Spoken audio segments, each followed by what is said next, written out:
I do see that. Let's see. Is it beyond 20? Okay. Okay. Do the beyond 20 thing. I don't really know how it works though. So I mean that's it. It's on there. So I'm gonna just use the physical die. I think. Yeah, I mean I got them. So. Okay. I don't. Oh, okay. Sorry. That's all right. Do you have the app? Do you have a dice rolling app? No. I kind of didn't think about that aspect of it. Okay. Hey gang, what's up? Hello. Hello. How are you? Not bad. Not bad. How are we all? We all good? Yeah. Sweet. We're Chilling gonna do like villains. Hell yeah. We're gonna do some mental health checks before we jump in. But Okay. I heard Mine's talks gone. of my mic's gone. I said mine's gone. I've checked out. Okay. my mic is quite infamous for going quiet sometimes, but it's generally because of music. But we'll get through it. We've got to figure out that routing problem. So just want to quickly check in with everyone's sheets. Does everyone understand how the D&D Beyond sheet works? Have you got your sheets up? I have it, but I don't know what I'm looking at exactly. So Yeah. if there's ever something that you need me to look for, maybe can you tell me like what part of the screen to look at? Yeah, like so I can do I could do a couple of things. The first thing I can do is I could switch over my I can switch over my cam on Zoom so that you can see this instead, which will be whatever I've got up on the screen, and I can sort of show you what I'm looking at on the screen. Or I could just do exactly what you said, which is I could just tell you where it is. And again, if you guys, since you guys are new, don't worry about taking our time to get it sorted or what to do and stuff like that. Now if you're going to use digital dice, does everyone know? So Aqua, do you have yours? Do you know how to do it?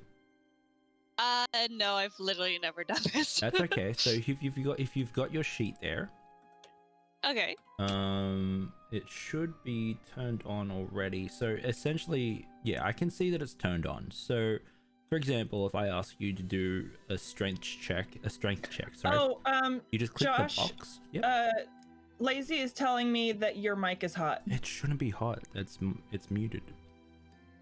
Okay. He messaged me at 5:33 saying, please tell Josh the mics are hot. Okay, give me a sec. Yep, it's hot. Everybody in chat is saying, yep. Hold up, guys. I've got my mute button on, so how's it coming through? I have no idea.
Let us begin.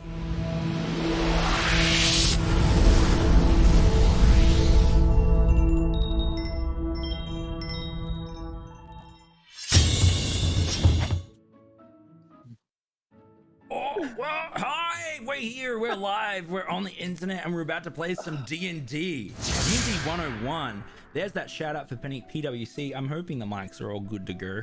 Hi, how are you? I'm very excited to be here. PWC, how are you? Hello. I'm well. I'm very well. Thank Woo! you so much I'm for excited. the shout outs. I just need to move these down so they don't get covered. Guys, we have some amazing content creators here with us today, and we're going to learn how to play D&D. I probably want to start off actually with talking about what type of experience you guys have had with D&D and why you're excited to play. We'll get in and we'll start roll some dice and stuff like that. If you want to see their character sheets, they are in the extension now. I made sure that was ready to go before we started. So let's start with PWC. Oh, that's my face. Oh, introduce yourself. Hello. And then what sort of stuff you have, experience you have with D&D and why you wanted to play. Hello, I'm Penny or PennyWagonChaser. I'm a streamer as well on Twitch, and I have no experience with D&D other than what I've watched on Twitch with dreaded GM yourself, or Robert Hartley, and the few episodes of the EvilEv0lved D&D channel that I've seen. That's it. I've played Gloomhaven, which I think is similar and a lot of fun, but I at the same time different worlds. So I'm actually really jealous that you've gotten to play Gloomhaven because I've got a boxed copy ready to go. I just can't get the people at the table. I can get people to play D&D with me, but I can't get them to play Gloomhaven with me. I'll play. You'll play. I love that game so much. I offer myself as tribute.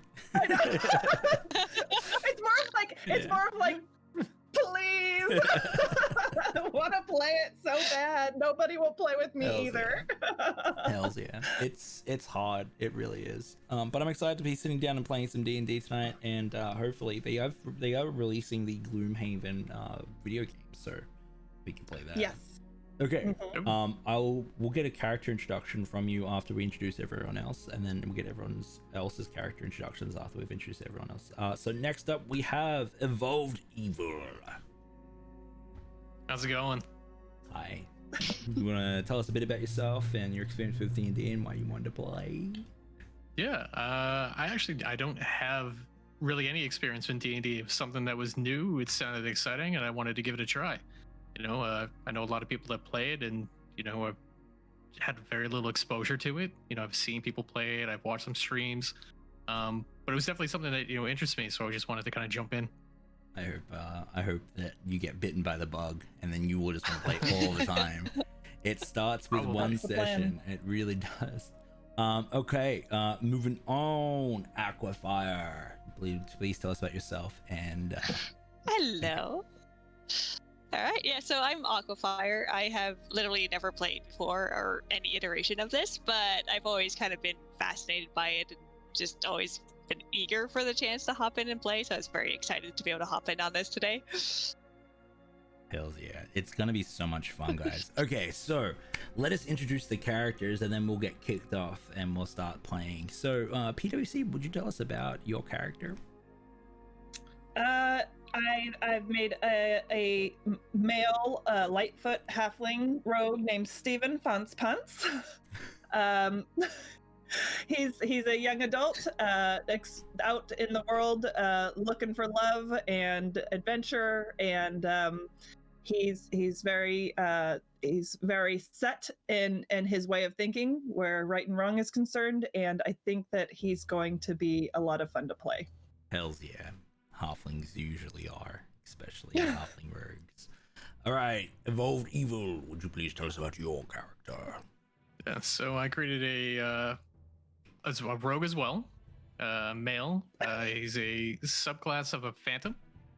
His name is Yuserif, and yeah, he's kind of a mysterious character, you know. Hells yeah.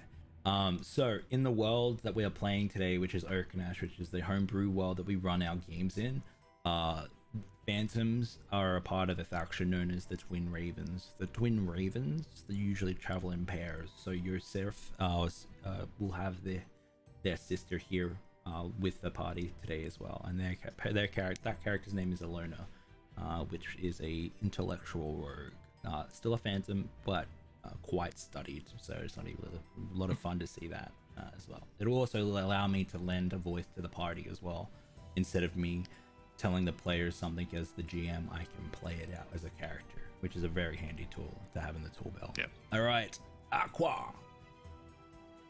Hello. So I don't actually have a name for my character yet. So her name's also Aquafyre. Hells yeah. She's a Tabaxi. Yeah, she's a Tabaxi monk. So I'm very excited to play her and get to know her. Hells yeah. All right. So, and you know, I was saying this to Evolved as well before we came in. Generally, that's what happens. You'll play a character and you'll get in their shoes and you'll discover that they're actually maybe a little bit different from what you first thought that they were going to be. Okay, so quick things to talk about today. So this is a D&D 101 session, so we will be taking our time to make sure the players know how to do certain things and how to approach the game and what we value here at Dreaded GM. The players will be asking questions and I'll be asking as well, so it's more of an instructional tutorial sort of session. On top of that, you in chat, if you would like to know anything about how we're doing things or what we're doing, please shout out and try and be as interactive as possible so that we can answer these questions. And yeah, it's just as much of a D&D 101 session for you as it is for you guys. Okay. Without further ado, let us begin. Welcome to Lugovia, a small town in a realm of Isugia of the United Kingdoms of Panthea. Clean cobblestone streets, a standing force of armed soldiers, and tiled roofs of brown, yellow, and red cast the town of Lugovia in an aesthetic of autumn. You and your companions have come to Lugovia for mercenary work. You find yourself in a popular spot known as the Copper Crown, an establishment for mercenaries, adventurers, and more. You have already worked a few jobs and have garnered quite the reputation amongst the locals. The proprietor of the Copper Crown, Scormat Magmarmor, has been acting as your handler. He takes a cut of the contracts, but it's well worth the coin, as the dwarf knows good jobs from the bad. Bad often being jobs that wind up with the individual being mugged or worse. Scormat has a charcoal black hair with an impressive beard that hangs well below his belt. The beard is well oiled and plaited and adorned with silver, gold, and platinum, and many other jewels. Each of Scormat's fingers wears a ring of fine make to match his glorious beard. You are free to take your own jobs, or when you are ready, speak to Scormat. For now, you find yourself at your usual table with a hot meal steaming in front of you and your favorite beverages. What I'll ask you guys is, I want to know what's in front of you, what your character's favorite meals and drinks are. I'm also going to do this. And also, from your previous work, guys, you have earned 5 gold pieces and 1 healing potion each. Okay. Alright, so PWC, what is sitting in front of your character? I'm thinking probably some sort of vegetable stew. Something really, really rich and hearty. Lots of potatoes. Lots of potatoes. And it is, yes, very filling. One bowl is like one and done. And then a side of tea. I love it. Black tea. Black tea. Alright, Evolved, what is in front of your character? It's a honey sriracha beef stew with a nice strong ale. Hells yeah. And Aqua. She has a nice fried fish in front of her with some veggies and like just a nice big mug of warm milk. Now, Alona, your Seraph sister, has a sweet tooth. a fatal sweet tooth and has nothing but desserts in front of her. She also has a steaming hot tankard of hot chocolate. Bobbing in the top are multiple marshmallows of pink and yellow. She takes a bite of the cake and she just has a face, an expression of pure ecstasy as she's enjoying it. Alright, as you can hear, it is quite rowdy here tonight. I'm going to allow some open roleplay. Now, it's going to feel weird at first, but once you get into it, you'll have a lot of fun. Are we friends? Do we know each other, or are we just like all kind of collecting at the same place at the same time? You've completed a few jobs, so you've gotten one lesser healing potion and 5 gold pieces. You've already completed jobs together as well. Now, the thing that so what I've done here to start us off is I've actually asked you already to give us something personal about your character, which is their favorite meal and the drink. So you've got that established about your character. Now, you are in a roleplay space, and not only that, you're in an improv space. So you can make up anything, and then you should try and and the situation. So, for example, if a learner was like, "Oh, that last job almost took the best of me. I'm glad to be here and enjoying my sweets. I never thought that I would slay an owlbear." No. Sorry. Now you would think you could think what would your character say to that? Also, thank you so much for the shinies. Thanks me, Marcy. You did what you had to do to survive. Also, these potatoes are amazing. I'm probably gonna have a second bowl despite the fact that I am very, very full. Flavor's good, and I got the money, so I'm gonna get a second bowl real quick, and then Steven walks over and puts an order for a second bowl of potato stew. Okay. You talk to the half-elf server. "Oh, of course, yes, I will. I'll bring it over to you in a sec. 1 silver. Can I also get some chocolate pie? I'd like to give it to my lady friend. If you would just subtly put it in front of her, and I'll take care of it from there." "I gotcha. 2 silver. Sounds more like a gnome. Sorry. It's not a gnome though. It's a high elf with a high voice. Yeah. Whatever works. All right, Steven goes back down, and he's just kind of not at all subtly smiling with a lot of uncomfortable direct eye contact at Aqua.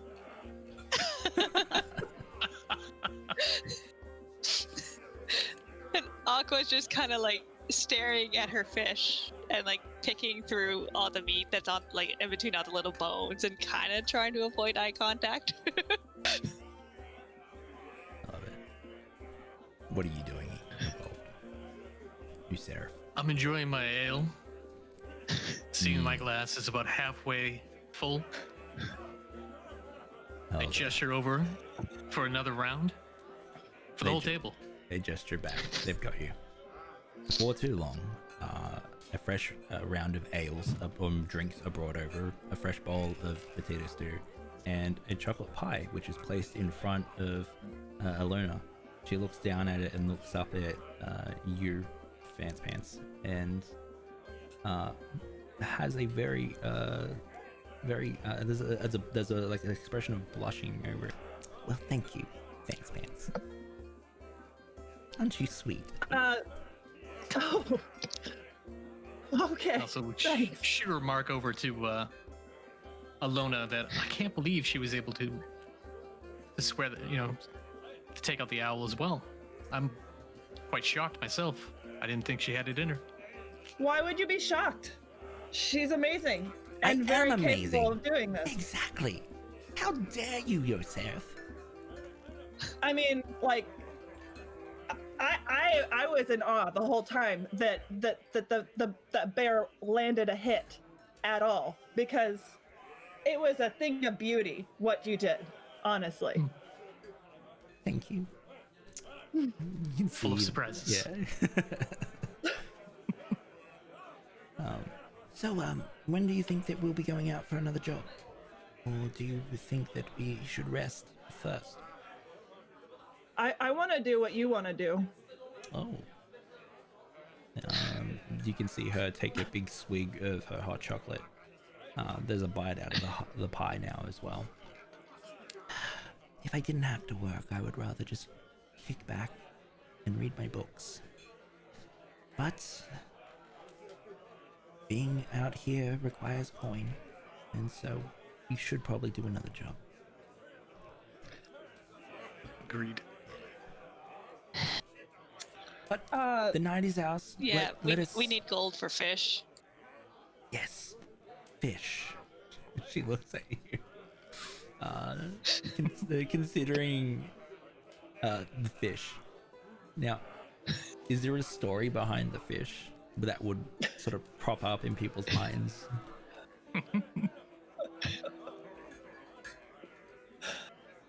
Aqua. I feel like there may have been a time when they're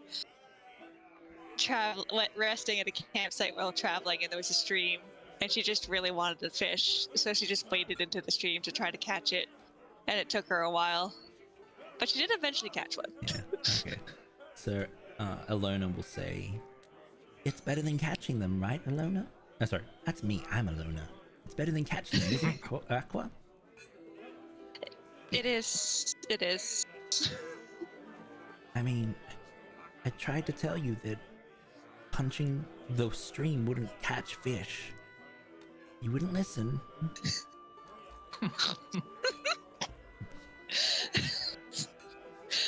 Well, I caught one eventually, so clearly punching this stream did work. I'm sad that I lost that bet. And she looks over to your Seraph with an exasperated sigh. Yeah. Add 1 gold piece to your inventory. Evolved. You want to bet against Aqua punching the water to be able to catch a fish. Yeah, all right. Yeah. You will learn a bet you a gold piece and lost. Okay. I bet the 1 gold piece. No. It was already bet and won. Oh, well, Yeah.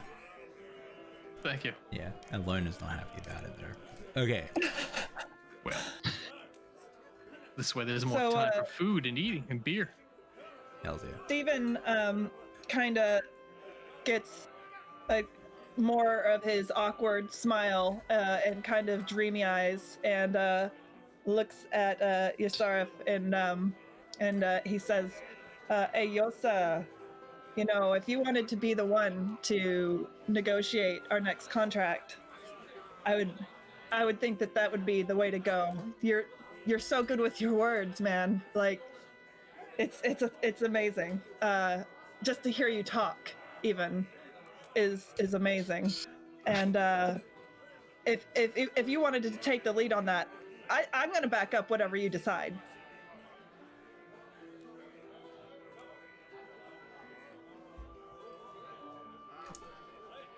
I'm sorry, did you say that his words were good? I mean, his words are, it's like music to my ears, but yours is more like an opera when you speak.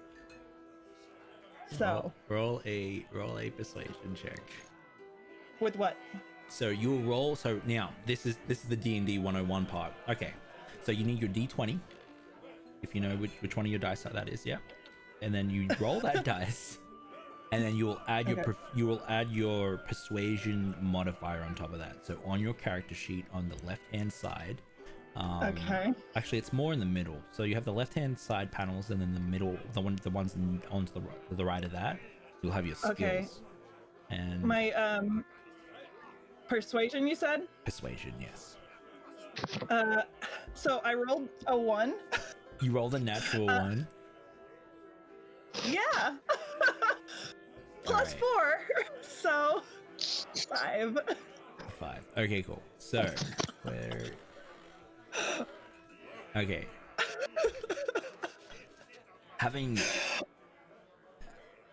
Trying to maintain this flirtatious campaign that you have with Alona, you knock your tea as you say opera onto the table, and it starts to pool out across everything.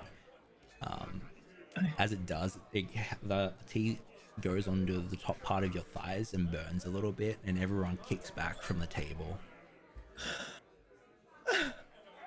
So some of it also gets on Alona, and she steps back, and she stands up and just shakes her head and then walks off.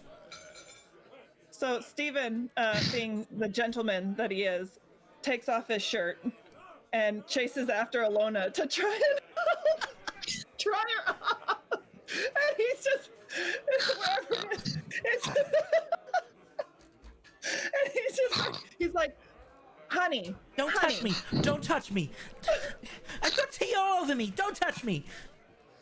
It will make it better, I swear. If you just stay still, if you just stop moving, I can help. And he just keeps batting away while just kind of panically staring at her. Roll a persuasion check. Again, this is another skill check. You roll a d20 and you'll add your modifier top. This is why I drink. 14. She 14 stops. plus 4. This is why I'm focusing on my fish. So 14 plus, oh, he's 18 total. Yeah. She stops and you start wiping down the tea off Alona. I just don't. An opera? An epic opera. It's a thing of beauty, and I honestly I could listen to you sing that opera till the late wee hours of the night when we're next to each other, I hope. Roll a persuasion check. I'm gonna do everybody. 19. 19. Okay. Plus 4. Alona's gonna look at you. The firelight of the hearth catches her eyes, and she takes you in. It's not a look of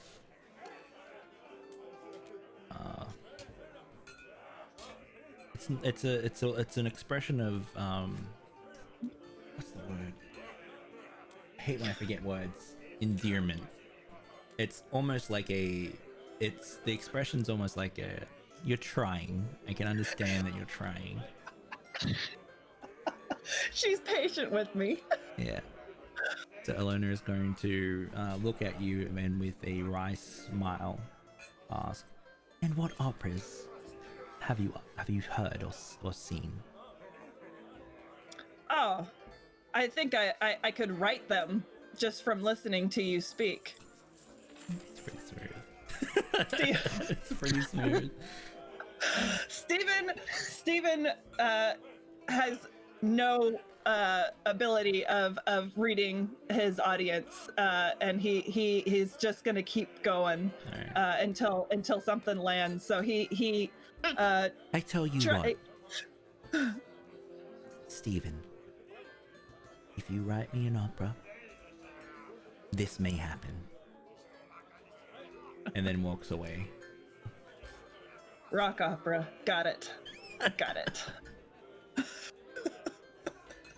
Stephen thinks that he has won a really big victory. Her smile pretty much makes him think that it's a sealed deal, and the challenge has been accepted. So he kind of does a little bit of a dance walk back to the table and puts his shirt on. It has a big old stain on it as well as on his pants, and it kind of looks like maybe he might have wet himself, but he doesn't notice or care. Okay. And then and then he puts up his hand in a high five way to Aqua and just kind of like waits for it.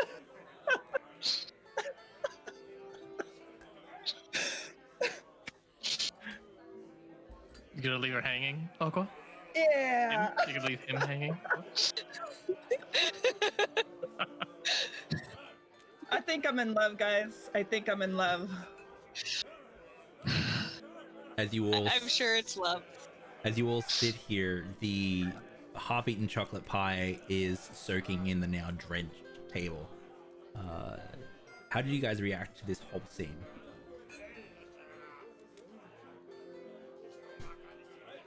Well, I don't. Yosirif finishes his ale,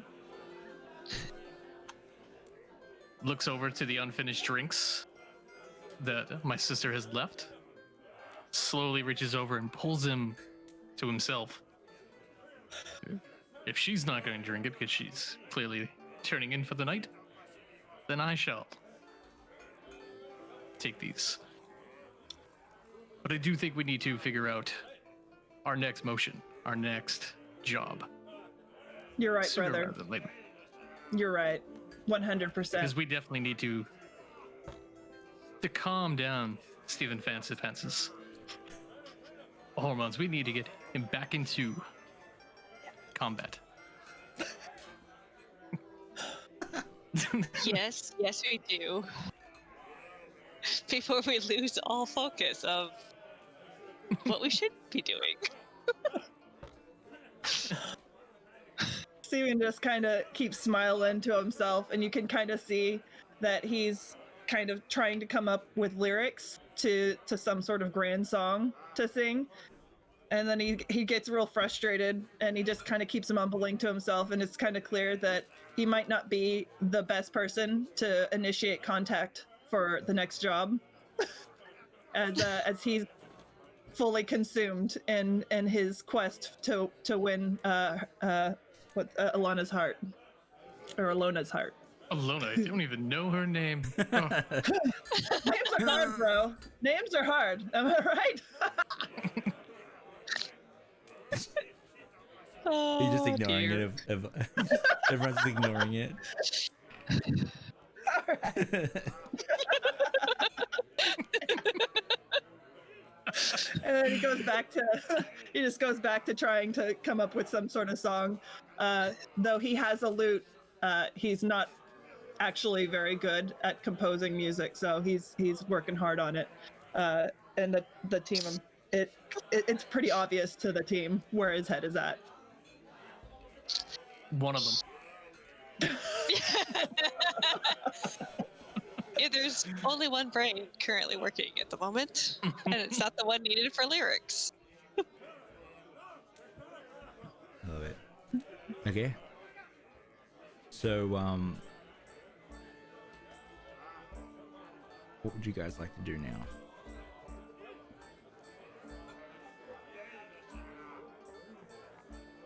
Oh, I know what think I Steven wants to do right now.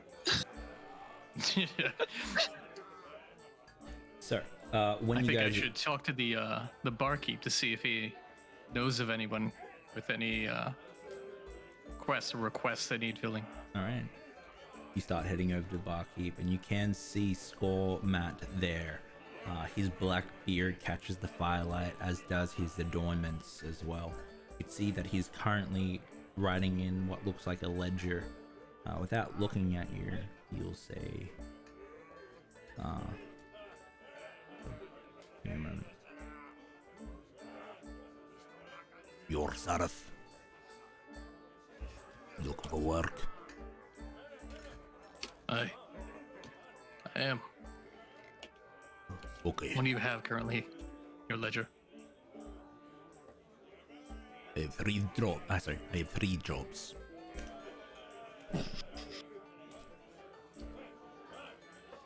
They seem to. What is your Go ahead. What do I going to say? What is your most demanding job? Because my crew, while they're a cast of characters, they're very effective, very efficient. You did really good with that. I'm trying to do Scottish, but I keep going to Russian. That's just what's happening. Go with it. Just go with it. Go with it. All right. Well, I have three jobs that you can take. The first one is probably the most dangerous of them. It is It is given from the Aramstata, a very well-known merchant guild. I really want to do Scottish, but I don't want to. I'm doing Russian. I'm annoyed with myself. Okay. So they are paying 10 gold pieces per lethal kill of these bandits that have been raiding roads into Lagovia. So these bandits will be spending the rest of their lives, all 30 seconds of it.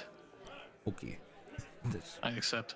I appreciate your pause. Did you want to hear the other jobs at all? Sure. Well, listen to these jobs. What do you have? Local authorities, this job is a little bit special. It is not offered to people I do not trust. The graveyards are being robbed. They have conducted a investigation. They cannot pursue it anymore without the thieves going underground. So they have come to me and asked who I would be able to put on this. If you are interested, I can put you in contact with them, and you will be going to find out who is stealing from the graves. It is offering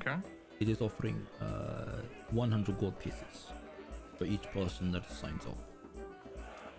The last one is a poaching job. There are griffins that are roosting in the area, about 2 days travel from here. The contract is offering 100 gold pieces per egg that is brought back. So with the first one though, it is rumored that the bandits are being led by a infamous bandit known as Haliska. If you are able to kill her and bring back her, you'll be offered 300 gold pieces. Though, if you bring her back alive, she is worth 600 gold pieces, on top of the 10 gold pieces per kill. Now, of course, my fees come into consideration here. I will be taking 35% of all contracts. I think we should take the grave robbers. Very well. Discover them. Figure out precisely who it is that they're working with. Okay. Well, I will make the arrangements and I'll send them. Information to contact you in the morning. So expect to talk with whomever they send tomorrow. Very well. Very well. He offers his hand and shake as a handshake. You feel that vice grip, that dwarven grip that is used to holding the the blacksmith's hammer, almost crushing at your bones as that does. At this time, as this handshake is happening, Steven, without even knowing that you were doing it, you find yourself staring at a maiden across the room who is sort of illuminated by the hearth light with golden tasseled hair that sort of drops below the shoulder and just sits just above the bosom, wearing a green dress and is wearing many fine things. Without realizing it, you feel a hand clap on your shoulder and squeeze. Are you looking at my woman? Huh? Hey? You looking for trouble? Oh, my eye has a tendency to find beautiful things, and you have a beautiful wife. I was appreciating her beauty and thinking there's got to be a lucky man out there, that only a man such as yourself could handle a beauty so fine. And I honestly, I'm in awe of your good fortune and your muscles. Speaking of muscles, the hand causes a shoot. What's the word? You can feel it, like pushing in, cramping. Yeah, your muscles begin to cramp as the vice grip squeezes.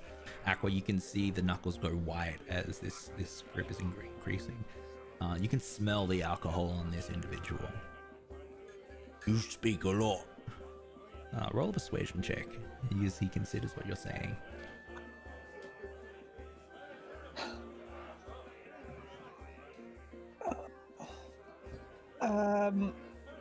10.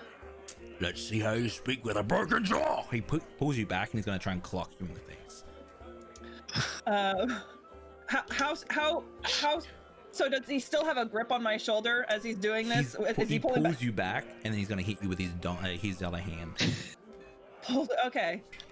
Is this I don't know as far as what abilities I could use, but if it was Steven, he's gonna try and pull out his knife and put it up to either the guy. Well, actually, he's not tall enough to do that. He's gonna have a knife pressed firmly against his abdomen, and he's gonna look at him straight in the eye and just be like, "No, don't, don't." Bro. Make an intimidation check.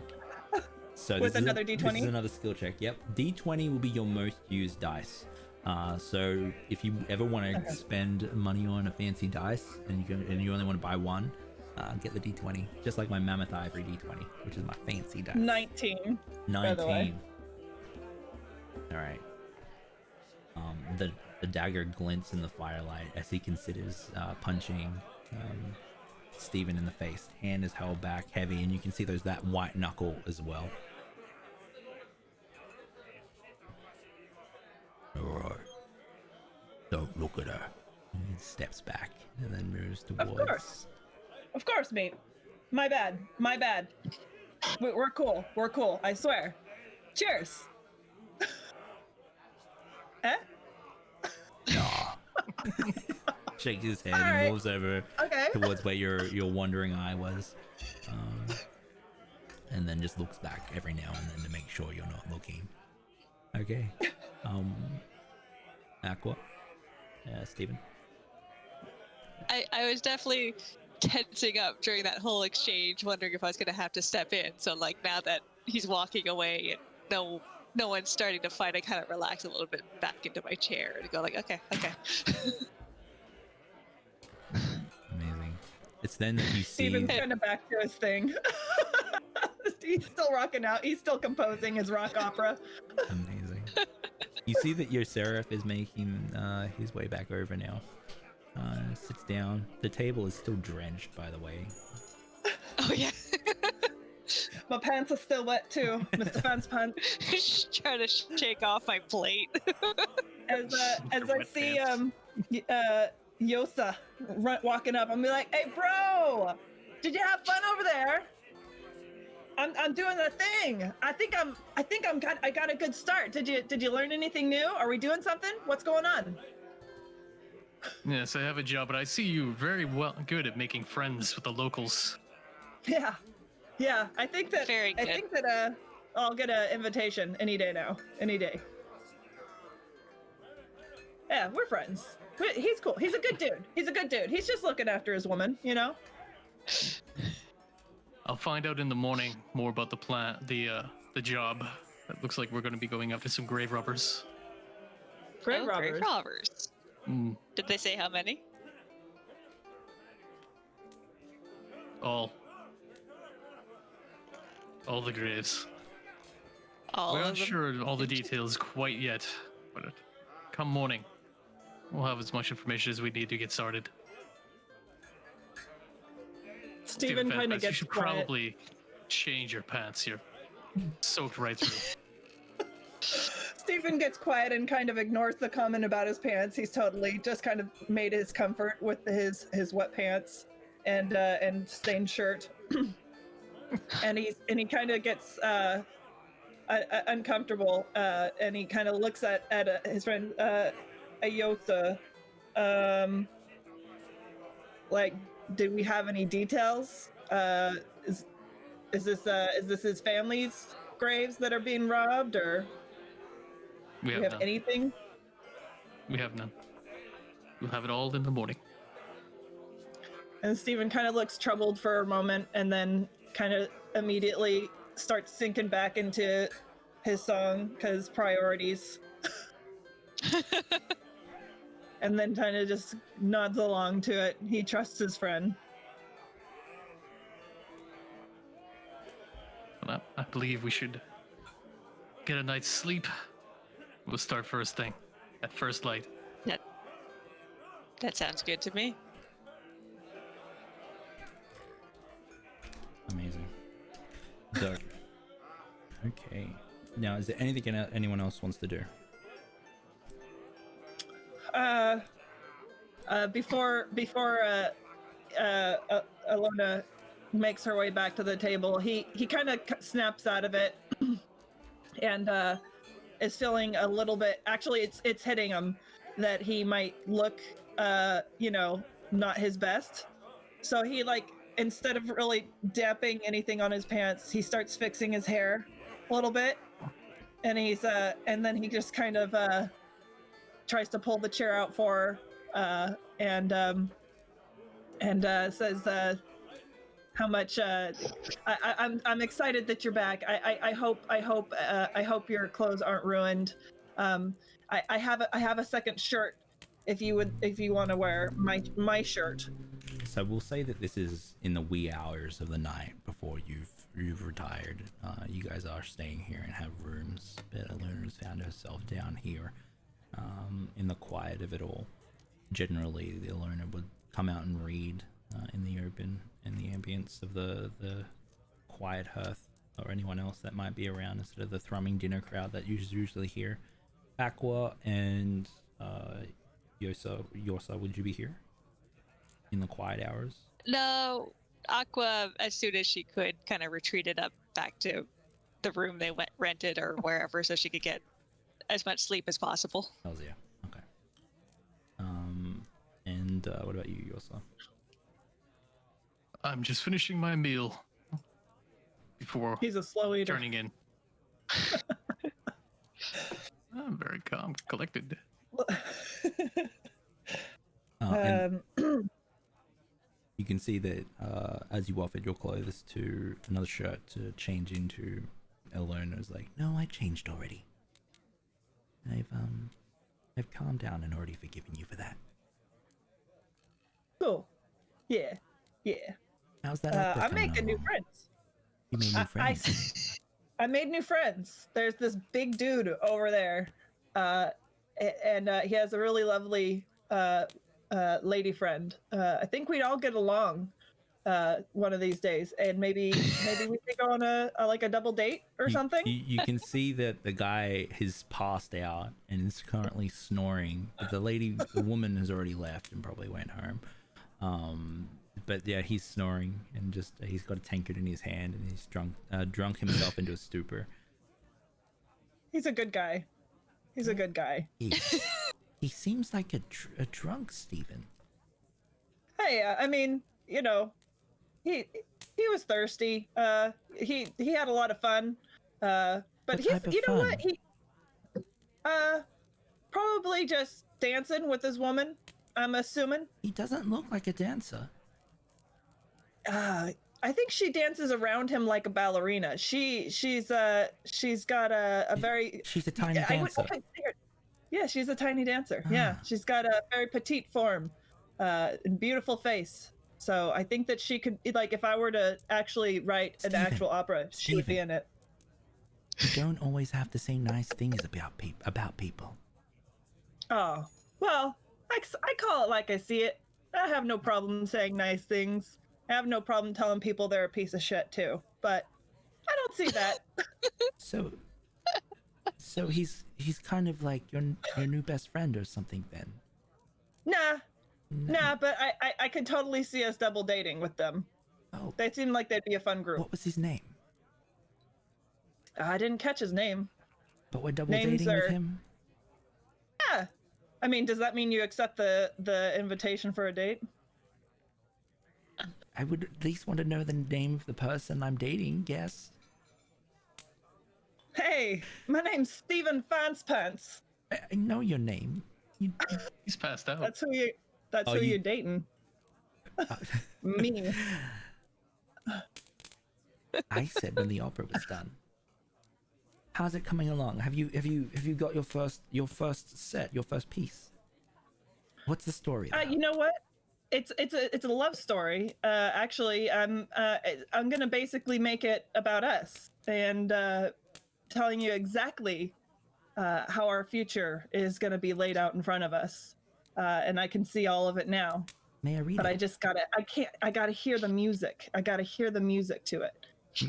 It starts off a little bit with like you accepting my invitation for a date, and then it's gonna go from there. It's gonna tell the whole story, and I have an idea of how it's gonna go, but we'll see. We'll see if the amazingness of reality can even touch this song, you know? Because I have a feeling you're just gonna blow my mind. Blow my mind. Brother, what do you think of this? Yeah, brother. I'd love to hear. I'd love to hear it. Can we hear Yeah, the first but- piece? It's something like and then he pulls out his lute and he actually can strum the lute rather well. But he doesn't have much of a voice, so he starts going, Alona, I asked you for a date, and you said yes, with conditions.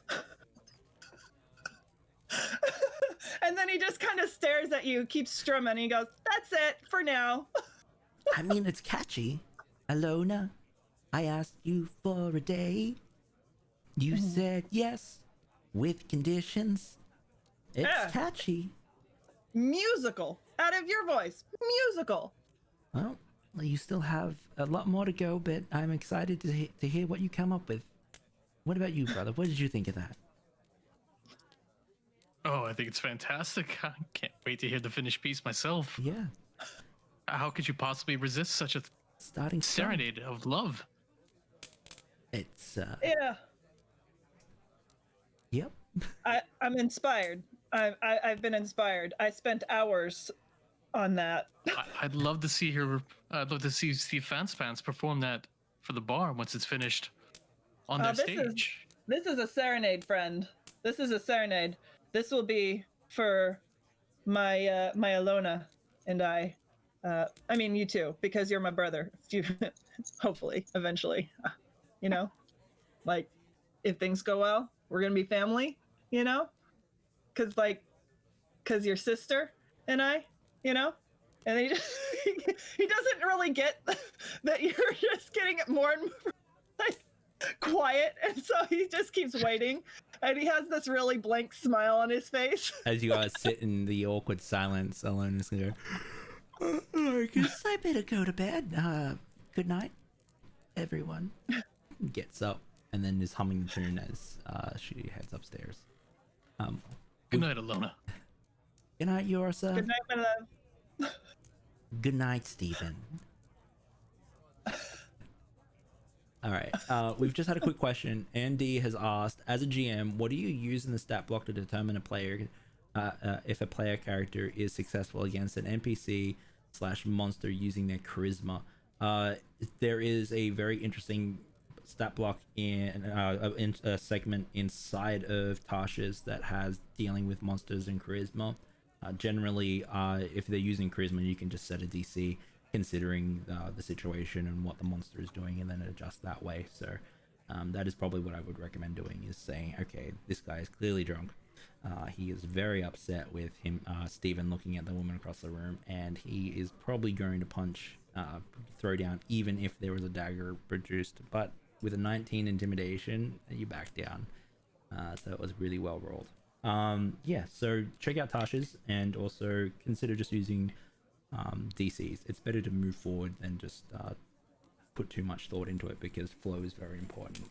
Okay, so the night taketh you, and we will start in the morning without the crackling fire. Okay, how you guys going so far? Are you having fun? Of course. Yes. Hells yeah. I really enjoy Steven's antics. Yeah. I feel like Steven should be a bard, but is a swashbuckler rogue. So. But you notice that with Steven, he's all smiles and happiness and joy, and then when it comes to actually being serious, he will lock it down for the moment, and he'll bring it out when he needs to. But for the most part, he's a very happy-go-lucky person. Steven's amazing. I really do enjoy Steven. All right. We find ourselves on the next day. Those that have been drinking may have a hangover. I'll let you decide that. As you all wake and make your way downstairs, you can see that rising with the sun again is Scormat, the dwarven proprietor of the Copper Crown. You guys find your usual spot, sit down. The night's rest was good, and you may have even had a dream. So, did any of you guys dream? Cool. Essentially, you can create a dream for your character now. I had no dream. I have a slight hangover from the night before from the heavy drinking. Yeah. I order a little bit of the hair of the dog that bit me to ease it as I await the meeting for the next job. Steven, how did the night treat you? Oh man, I had a lot of confusing images. You kept coming up, friend. Weird, like you were shirtless, and you were like dancing, and then suddenly there was a beaver dancing with you. Don't know what it's about, but the song, I felt like the song was calling to me that you were dancing to. I mean, mate, you look good without a shirt on. We'll just throw that out there. You're a handsome man, all right? But Well, the beaver had better moves than you did. You dreamt of my brother and not me. I mean, I have a feeling Him without that, a shirt on. Maybe it was because he was complimenting my song so much. I was like imagining him enjoying my song that I was writing in my head. But him and the beaver were really having a good time together, and it was really disjointed. It was confusing, but I mean, I slept well. I feel very well rested, and I'm gonna probably order some bread here pretty soon. Yosa, you remember when we met that fortune teller on the road? They said that the beaver was actually your spirit animal. How odd! How strange! It is strange. What a coincidence. You two should be. You should be going out with my brother instead of me. You're both quite handsome to look at. I have love for you both. If this is you rejecting me, I can accept that, and we can still be friends. If you read the deal was if you wrote the opera, you'd get a date. It's on. It is. I feel like the song is happening. I mean, if you guys are open to something a little bit more open and, I mean... You mean share, you Steve? With the brother and sister. Love is love. Have you had that arrangement before? The hair of the dog comes over. And I was another one, actually. Steven is like getting a little bit confused with his attempts here, and he's just like... And he's wondering what he can get away with here and what would be considered acceptable. And he's really trying to mull over his options. And he just kind of goes, let's take a step back here. I'm really hungry. Aqua, how was your sleep? And he just kind of sits back and he just like looks really uncomfortable. Like, what did I just do? Well, my sleep was far less eventful than yours. I had some brief dreams about punching a river and getting a lot of fish, which was satisfying. And yeah, I woke up well rested because I did not drink or almost get into a fight last night, so everything was good. almost into a fight. What are you speaking about, Aqua? Oh, oh yeah, you weren't there. No, well, it's just Stephen and his new friend. I guess you could call him, just had some words. You almost fought your new friend. I thought that you said that all was good. Oh yeah, no, everything's good. Everything's fine. He's cool. He's a good. I dude. didn't have to He was get just looking at his involved, so woman. it was fine. Alona, if somebody looked at you the way that I was looking at his woman, You were looking at another woman. I look at beauty. I look at beauty, and it inspires me. But there will never be a beauty like yours in my world. Roll needed persuasion or deception, and I'll let you choose which one. Is it persuasion or is it deception? A little bit of both. It kind of feels like So- he just has a tendency to flirt, which and one? he. Yeah. So choose which one do you choose? I'm gonna go with persuasion, Okay. and it's with a persuasion 16. 16. She rolls her eyes and then succeeds the point. Very well. But know this, I don't want to share you, Stephen. So if we do get together, this is a thing. There's no sharing. Not even with my brother. And she sort of jabs him on the side of the arm. Fine with me. But Your wishes are my command. An opera. I require an opera. Of course. You have to prove that that you really want me. And she says playfully. Stephen is very encouraged by this. Has no problem accepting limitations as far as how many partners he's allowed to have, just so long as he has some sort of idea in his head that it's on and cracking with Alona. Amazing. Before too long, walking through the doors, you can see a man with a cul-de-sac and a bald on the top with sparse hair. They're wearing a grey linen robes, and they walk up to Scormat, and they have a small hushed conversation. And Scormat points over in your direction, those rings glistening in the newborn sun. The old individual walks over, and you can see that he is got massive bags underneath his eyes and lots of wise wrinkles across his face. Ah, you're the ones that Scormat has arranged to look into the grave robbings. He says that you can be trusted. We are. I was told to speak with your serf. Is that you? That is I. What information do you have for us? Well, it's very strange. They have been stealing more than small treasures from the graves. They have been stealing the corpses themselves in the dead of night. We have posted guards, however, they have slowed the removal of the corpses from the graveyard. Those still corpses find themselves being removed.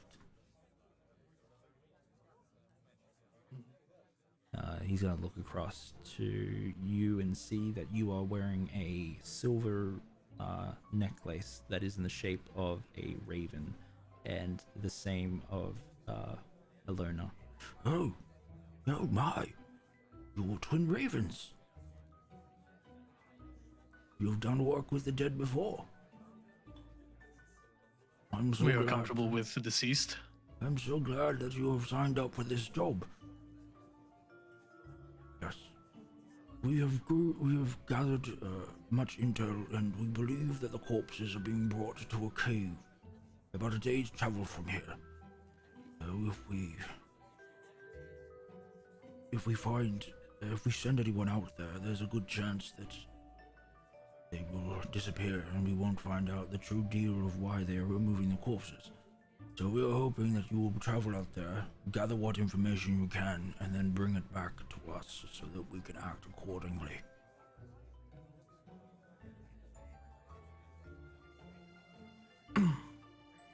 That's fine. We could do that.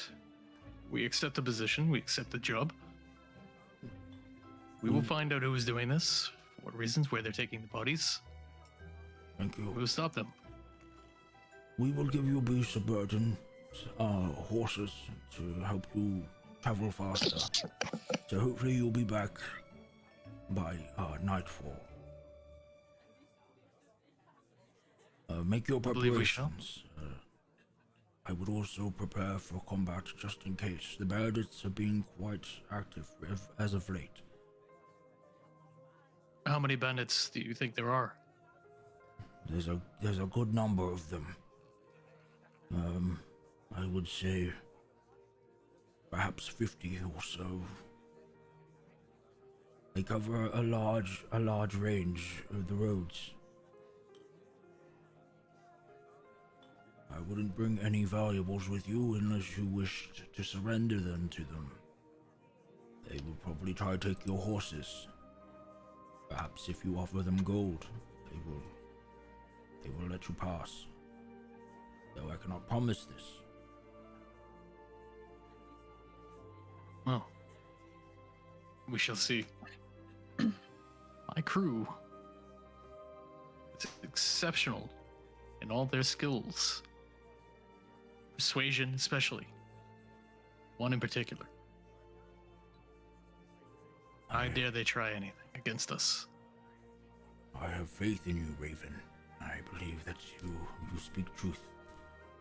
I trust that you will be able to bring rest to this disturbed undead. He nods. Shall. I will return in the evening, and hopefully I will be able to gain your recount and your findings. I will go get supplies. He's gonna stand up and nod and then leave. Unless you guys had some questions before he left. I had none. No, he didn't seem to know much Steven? about the bandits. You said we started off with 1 health potion and 1 what was the 5 second gold thing? pieces. Oh, okay. Okay. I added I started to add the potions. So you have your potions inside of your inventory now. I just gave you 1. Okay. Yeah, I better give 1 to a loner as well. By the way, we got some gifted subs from McBuff. Thank you so much, McBuff, for your gifted subs, and everyone else that's cheered or donated as well. Sorry, McBluff. Thank you so much. That all gets added to the horde so we can make this channel stronger. Okay. Cheers, man. So add your potions, add your 5 gold pieces, and if there's anything else that you would like to buy, let me know, because you do have you could buy more other things in preparation for going out there. Is it something where Steven can find some poison to coat some of his weapons with? Being rogues, you would have some sort of connection to someone that was selling poisons, sorry. Give me a moment.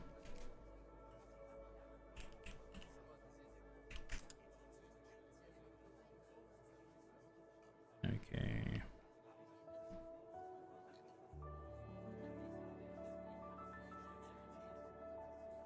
For the Alliance. Yeah, Steven's gonna want to get some sort of coating for his weapons, and then when he sees them, they'll just be good to go.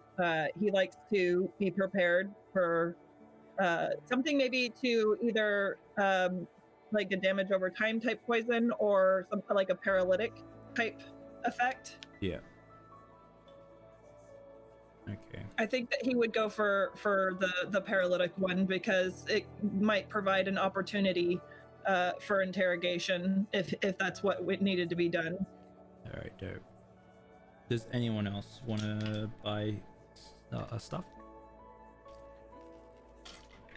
I'd like to upgrade my armor Okay. with the number of men that we are potentially facing with these bandits. I think something a little bit stronger than what I currently have is Okay. definitely needed. So, what type of gold do you guys have? Let's see.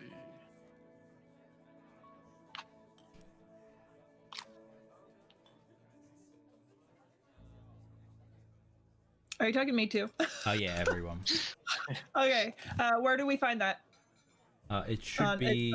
Oh yeah. So sorry. So on your sheet, you'll actually have on the right hand side, you'll have a box that has actions, equipment, features and traits, description, notes, and extras.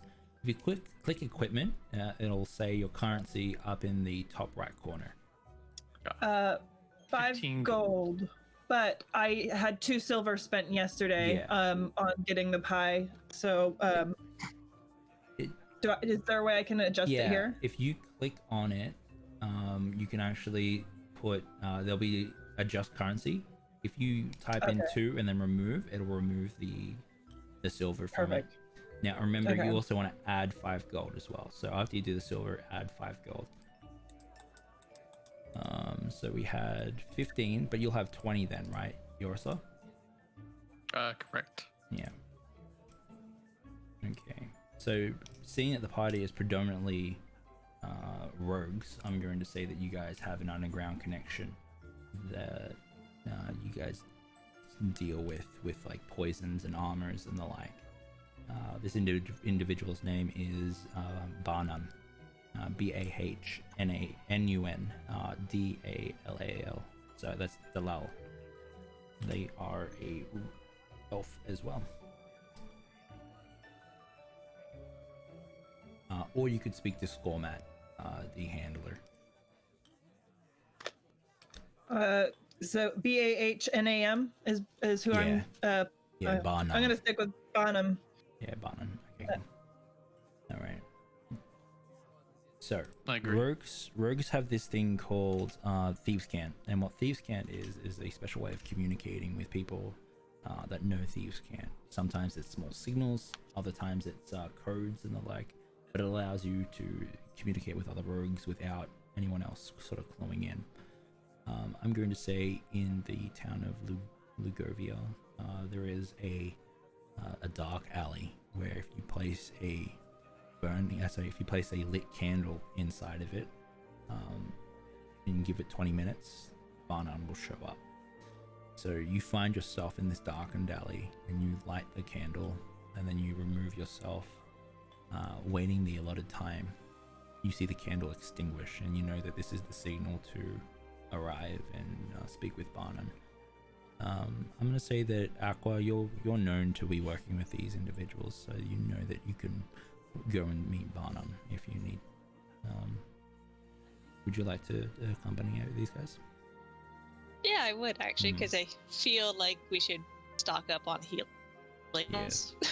As you walk down the darkened alley, at the end of it, you can see that there is another tabaxi with pitch black fur and yellow saucer eyes. You can see that this one has a habit of chewing on their lip while they think or are dealing. You can see that they are wearing dark leathers as well and have daggers, almost like in a bandolier, down their front. Yeah. What you be needing? Barnum. My man, what's up? Do you have anything that I could coat my weapons with to paralyze my enemies? Yes, I do. He takes out a small vial and he shows you it. Yeah, 100 gold pieces. I was thinking more along the lines of 1 gold piece, and we can talk about maybe me taking on a job for you afterwards when I come back to get you some more supplies. Any job. Supply job. you know, you need more supplies. I know what you got to go through each day. I know that you got this whole inventory that you've got to manage. You have to restock all these supplies, all the Okay. Cool. Am I assuming that you're all making these arrangements? I can't speak Indeed. for my team. Indeed. Okay. I'll help you smuggle in your supplies. So what happened there was that PwC was role playing so well that I just made it an automatic success instead of making PwC roll. So that does happen. When you're a GM, you shouldn't use them sparingly because players do like to roll dice. So you just let them roll. But if it's well placed and it's well established and the DC is well set, generally it will probably succeed. So you're okay to move on. So, Barnon agrees. Okay. 1 gold. And Cool, man. you owe me 99 gold in work of supplies. You got it, bro. Yeah. What will you be It's a needing? lot of flowers. What will you be needing yourself? Chainmail. Chainmail. Light chainmail, yes. Anything enchanted, maybe, that you may have? Oh, you want quiet chainmail. I do. You understand how expensive this is. I do. You'll be in my debt for quite a while. I understand the terms.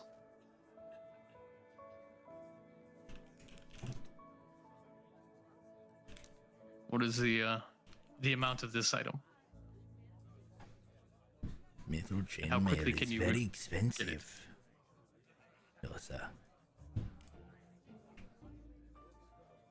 Well, Even what's with the silver tongue of Stephen here, I'm not sure I want to part with it. It's all good. It's getting some stuff later, man. Just keep what? Don't make a big deal out of it, man. You're embarrassing me in front of my friends. You know how rare magic items are, Stephen? I'm aware. But if you want these jobs done for you in the future, this will work out. It'll pay for itself. Roll a persuasion check. Yosa. You can have help from Steven. So you get to roll with advantage. Now, for you guys, D20? since it's a D20, but you roll it twice and you take the highest because you have advantage. So what advantage is you get to roll the D20 twice and take the better roll. Generally, you get advantage if the situation is favorable for you, but if it's not favorable for you, you'll either roll straight or you roll at disadvantage, which is roll 2, take the lowest. But because it's favorable for you with the silver tongue Steven, you do have a better opportunity, a better chance of getting it. Okay. Let's see.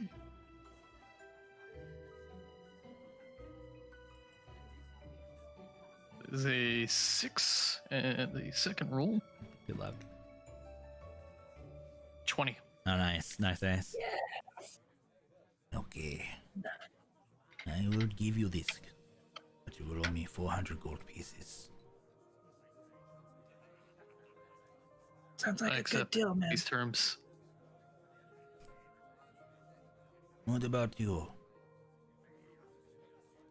Well, I'm looking for healing herbs and items because, as you know, these two, they do tend to be rather bold in their actions, and I'm hoping to keep them well enough to be able to fulfill their end of the bargain that we have just struck. So you want some healing potions? Is Yes. what you're saying. Okay. I have Yes, I do. some. They're 50 gold pieces each. Well, I do not have Hey. 50 gold. Well, from what we've seen Barnum. here, Moon Eyes, we are racking up a tab.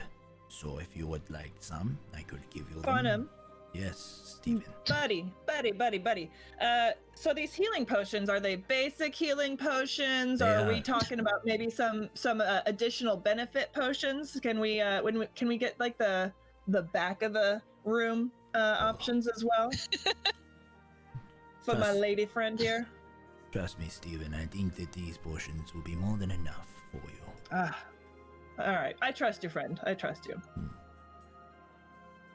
50 gold pieces each.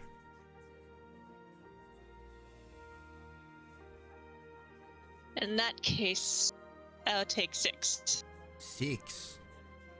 Okay, that's 300 gold pieces. That's my buddy right there. Well, I have 5 I can give you today, and then the rest I can help work off. You'll keep your gold. I will put you to work, Moon Eyes, when you get back. You and your companions will work off this debt. I appreciate that very much. Alright, so you can add 6 potions of healing to your inventory. Stephen, very unhelpfully, as they're leaving the alley, walks over to Aqua and kind of nudges her in the knee. That's about like, where he stands next to her. And he's just like, dude, Bonham's a big flirt. You could have probably gotten a little bit of a discount if you had just smiled a little bit more. Well, I don't flirt. I don't flirt. Honey. No. You got a pretty smile. Use it. For God's sake, man. I don't flirt. Before you I'll leave, teach you. as this conversation is happening, actually keep going. I don't want to stump on that. No. Steven's just kind of looking exasperated at Aqua, but also really charmed by her awkwardness. So he just kind of he keeps looking. He's just like, this is all you gotta do. And Aqua's like super thankful that she's covered in fur. I can't blush visibly because she's like, her ears are going all sideways in embarrassment. And she's just like, oh my god, no. And then Steven starts doing his version of purring, going. He's trying to guide, but in the, but like in a really like awkward and like not. It's like not well done, and he thinks that he's got the skills to impart his wisdom of flirt on his friend Aqua, but he's also super enjoying he's in his own way, he's kind of flirting too. So he's just Aqua's like putting a paw on his face. I guess he's lower down here, but putting a paw on his face like no. And then they just kind of smile and laugh with each other a little bit. Oh man. So Alone is going to look to Barnon. What about you, Alona? I could use some new daggers. Magical, just like my brother's. You have expensive tastes. I know, but I'm worth it. It'll cost Yeah, you you are, honey. 600 gold pieces for 2. Don't worry. My future beloved. She looks over at Steven. Will pay for it. Yeah. Okay. You know I'm good for it. Very well, Stephen. I will light the candle when your package is ready. Thanks, brother. You guys leave, and you know to wait for the candle to be lit. You have a few moments here to speak amongst yourselves. So Stephen, your power of persuasion has truly helped us in this day. oh yeah, man, it's good to make friends with everybody. Always gotta try to make friends everywhere, you know, because I mean I like to sleep at night, you know. It's you have all the enemies. And Steven starts like trying to not like he's trying to push Yusarif over to, like away from the group. He's just kind of like laughing and like trying to be subtle, but of course he lacks subtlety. So he's like kind of just shoving at Yosaurus' hip a little bit as he's just kind of laughing to get them separated, and he's like, so I'm a little bit. I'm feeling like there's a connection growing with me and your sister, and I mean I respect. Yeah, I picked up on that. Yeah, you know, I'm trying to ease into it. She's such a special flower of a person, and I kind of wanted to Voice see like an if opera maybe, too, right? yeah, like voice like an opera, man. And I'm wondering maybe has she said anything about me? Oh, she said you were quite charming. Yeah. That you Yeah, were man. writing her a song. You were going to perform it for her and serenade her, steal her heart. She spoke very highly of you. She's looking forward to this. So, do you think I have a chance of making this happen? I mean, I'm gonna be honest. Aqua's also super amazing, but she's a one-man woman, and I'm a one-woman man, apparently. But I mean, is there anything that I should know that I could use to help win your sister's heart? She's very fond of the dead. Oh man, I'll keep that in mind. I'll try. I think you have a chance there. I do think you have a chance. That's a good hint, bro. Thank you. Thank you. Keep doing what you're doing. Yeah, man. Yeah. Thanks. And if it doesn't work out, go right after Aqua. Yes. Immediately. Here's the thing. How would your sister react though to me moving on so quickly? I don't think she's gonna go for that. It didn't work bro. out. That I don't think she'll be too hurt by it. Steven doesn't get that at all. And he just goes, high five, man. I think you just go right for it immediately. She says no, you turn around, you walk right past, and you go right for Aqua, and you sing her the opera. Steven is interested in this, but he's also very confused. But he's he's just latching on to the fact that he thinks that it's almost a sure thing now that he's going to win his sister's Yosaurus' sister's heart. So then he just kind of walks back to the group, feeling pretty good about the conversation that he just had. Amazing. Tabaxis have really good hearing, right? Yeah, so what's your passive perception? So on your sheet, under the saving throws on the left hand side, the second box down will have the first option, passive perception. That is essentially your passive way of perceiving things like hearing and seeing. Okay, it's a 13. A 13, okay. How quiet were you guys being when you were having that conversation? Do you know? Steven has no subtlety, so Okay. he talks at full volume. With a 13, I'll say. I think all of the lands know what Steven was saying. Yeah. So I heard that. Yeah, you heard that. So yeah, Aqua's just heard that whole thing, and it's just like, what am I? A freaking conquest? Second conquest. Yeah, that's true. I'm a second conquest. Yeah. Is Aqua saying this to Steven, or is she just thinking this to herself? She's thinking this because she isn't very good at voicing her thoughts and feelings out loud, but it's definitely a thought in her head. So did you want to act on it, or would you rather just keep it quiet? I think keep it quiet for now. Okay. Awesome. Or maybe just subtly shift away from Steven.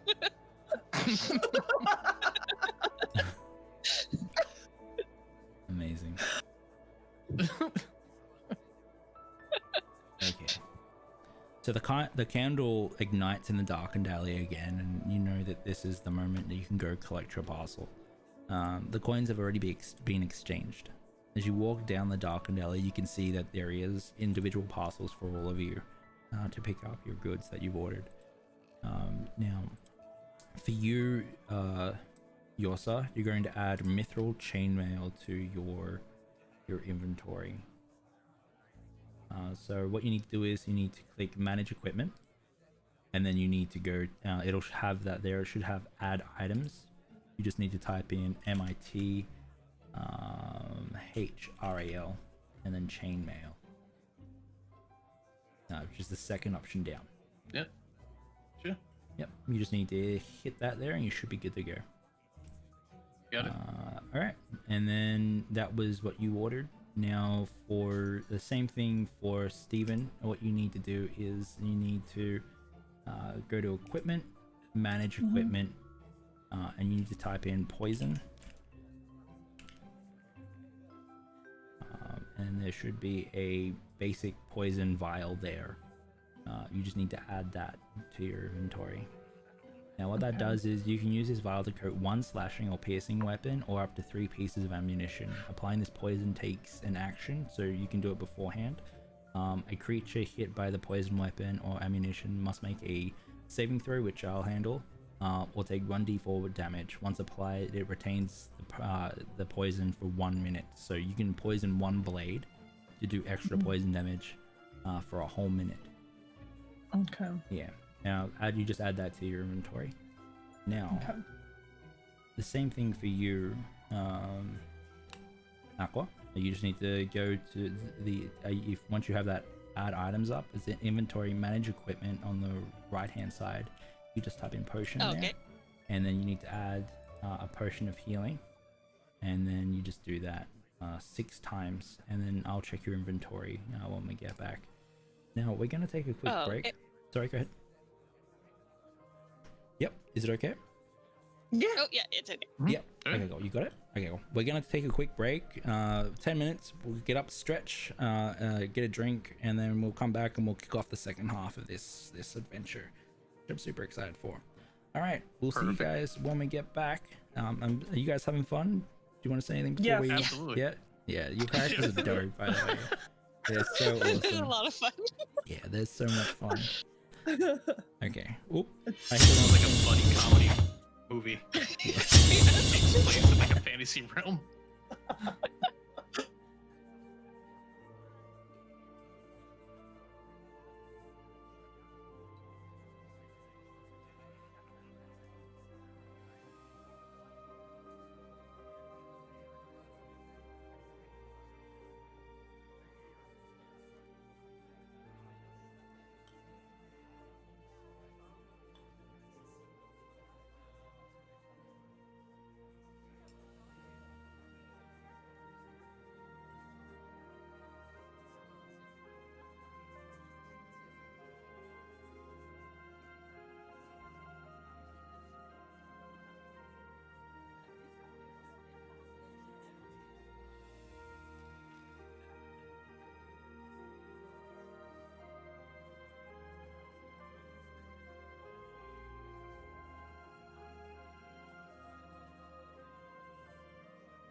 I'm Hey. already By the way- wanting to play We're back, again. by the way. We're- Okay, oh, sorry. Hi, hello. Did you want to send me something private, or you can send me a message in, Yeah, I'll in message you Discord real or Zoom? quick. Yeah, okay. Yeah, go ahead. I'll message you. Sweet. Hey guys, we're back. We're about to start the second leg of this little adventure. We are, if you're just joining us, we are doing a D&D 101 session, essentially teaching these guys how I run games and how to play D&D, how to sling some dice. So thank you for joining us, and we're going to spend a little bit of time with you. So if you have any questions, please shoot them towards us now, and then we'll be able to answer anything. And yeah, are you guys having fun? Oh my god, so Oh, much that's fun. a blast. Yeah.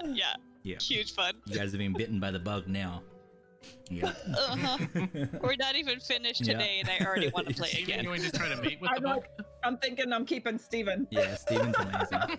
What's really cool is that all these characters in the games that we run in one continuous world. So these characters actually exist in all our other games as well. So our other characters could run into these characters or hear about the deeds of Oh these my God. characters. It's we play a Look on continuous world. Steven's face. Yeah, so Steven actually exists inside Oakenash now, and so does Aqua, and so does Yusa, Yorsa. So yeah. are you telling me Steven could eventually flirt with JP's character? Yeah, it's possible. Most of his characters are down south, though. You guys are more north than those guys, but you all exist in the same consistent world, which is super cool. Yeah, Steven's a traveler. He'll find a way. Steven's amazing. I absolutely love Steven. Yeah. Thank you. This is the first time as well that we've seen the Twin Ravens on in any games as well. So I'm really enjoying Yorsa and Alona, and Aqua is amazing too. Yeah. Okay, so we'll get kicked off in a second. Chat, how are you going? You guys, Ranger together? Yeah, that'd be amazing actually. So, Who's Ranger? So for Christmas, I hold a one-shot or an adventure for the mods. So the mods got to play as well, and Ranger is Soteris's character, and is just so awesome. I absolutely love Ranger so much. Yeah, it was a really fun game. That sounds amazing. So yeah, chat, how you doing? If you have any questions for the peeps here about their characters. Is Steven with a PH or a PH Steven? It's amazing, yeah. Steven. It's Steven. Yeah. Steven. Steven Fans Pants. Puns. Yes. Pants. Very fonts. His pants weren't very fancy at the beginning of this game. Oh my goodness. Where did you send me a message? Was it inside? Oh, sorry. There we go. Discord.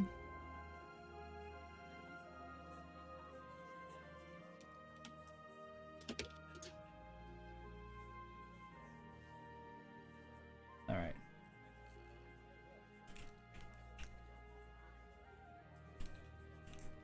Thanks, just a little joke.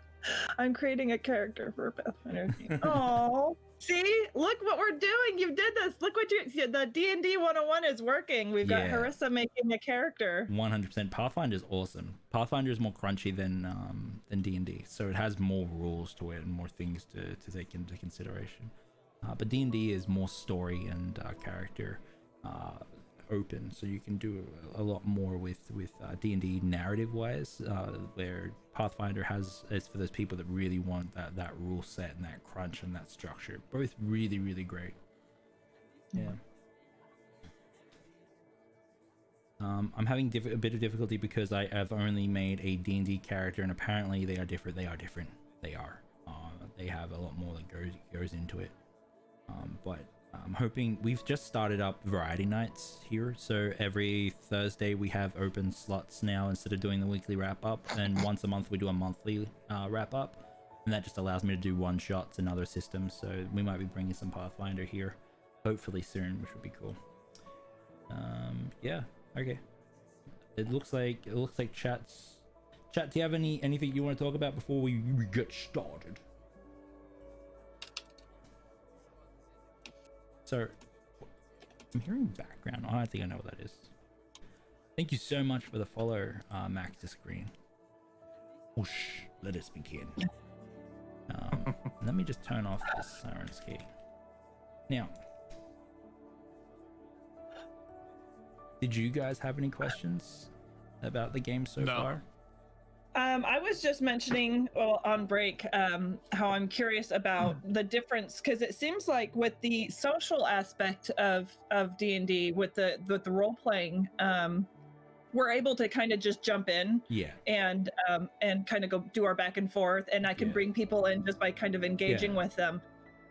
Is that, how different is that versus the combat? Is it like very turn-based for the combat? Will be it'll be more structured. So combat, you will find that you'll have your turn, and then you'll think about what you want to do, and then you will do it on your turn. So it's generally better, especially as a newer player, to sort of figure out exactly what you want to be doing before your turn comes up. And then we use theater of the mind. So when we get to the combat segment, we won't have a grid or a board, so we'll be using our words to describe the battle scene, and essentially we'll be building a scene together with the combat. And when we get in there, and I'll explain that a bit more, but essentially I will have my turn, for example, and I'll say, you know, the dinosaur tries to bite Steven, misses Steven, and then Steven, it's now your turn.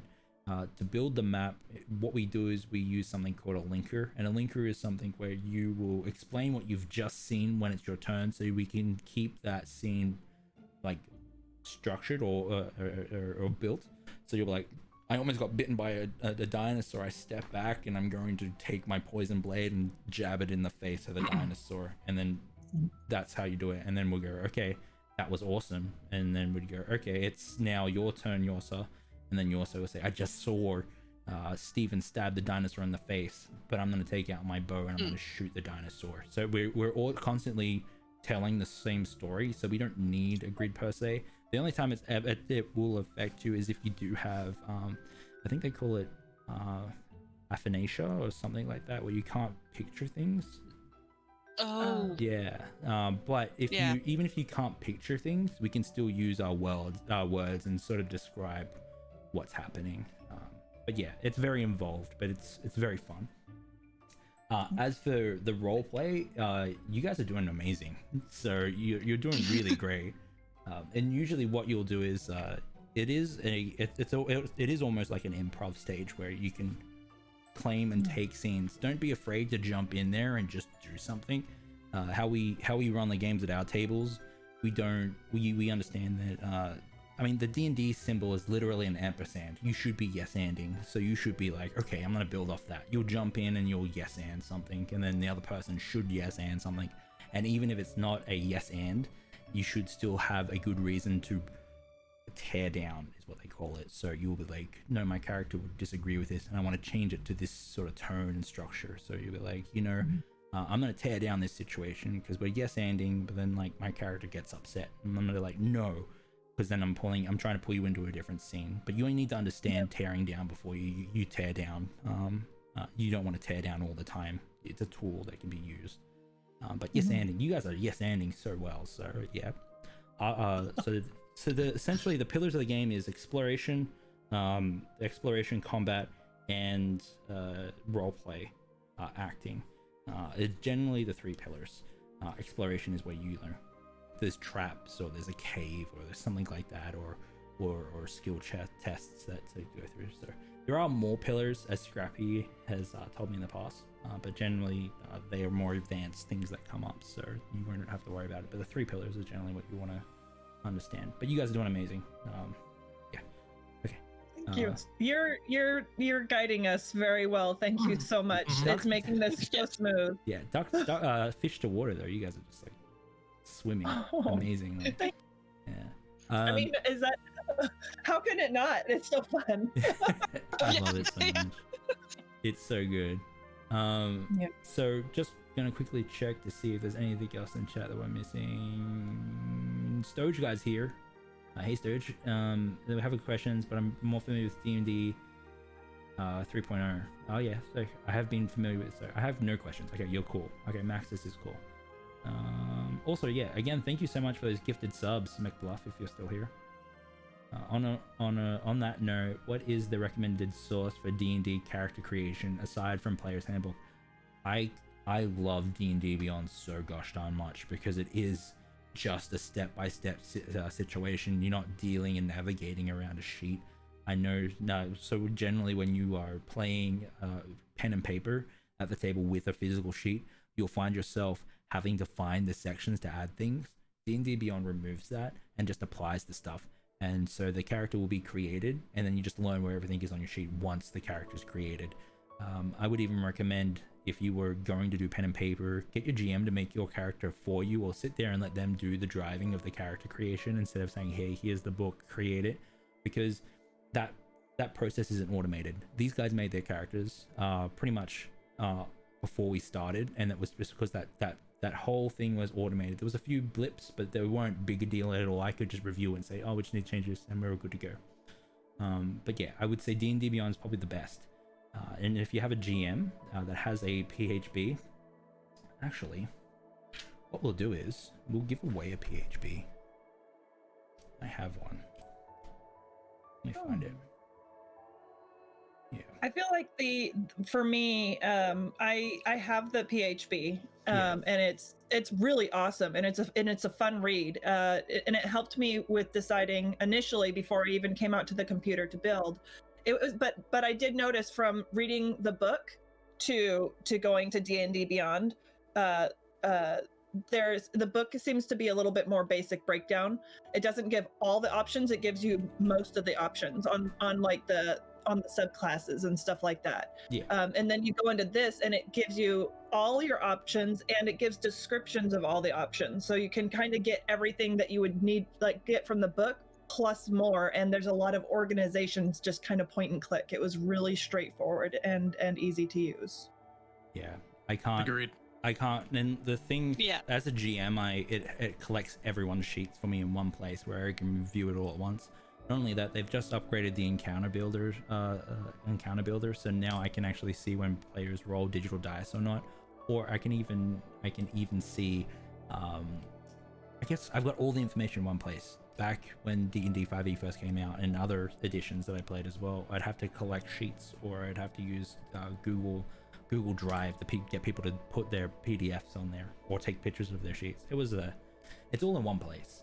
And it's all automated, which is so good. Okay, so what we're going to do now is we're going to make a giveaway prize for a PHB in celebration of this D&D 101. Wow, it's lovely. Yeah. And then you guys can enter too, you three, if you want it. And we will give everyone their first ticket free. I like that. Send a confirmation, buy a ticket via chat. I like that too. Not subscriber only. That's not fair. The ticket cost will cost, let's say, Penny, what's your favorite number? 7. 7? 77. No, that might be too much. 7. No, 3 7s are 21. 21. That's better. There you go. I'll go there. All right.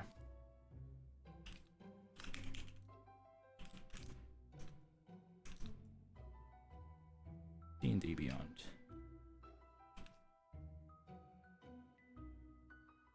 All right. Okay. So, I don't know how many tickets you can buy. Says it's 21. You can buy 10 tickets. Okay, go. So you can buy 1 ticket. You will get 1 free. But if you want to get it, all you need to do is go !ticket, and you'll be given a ticket. And then if you want to get more than 1 ticket, I think you need to go !ticket space how many you want.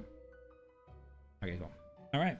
So we'll get that giveaway done, and we'll get kicked off and get into the rest of this this story.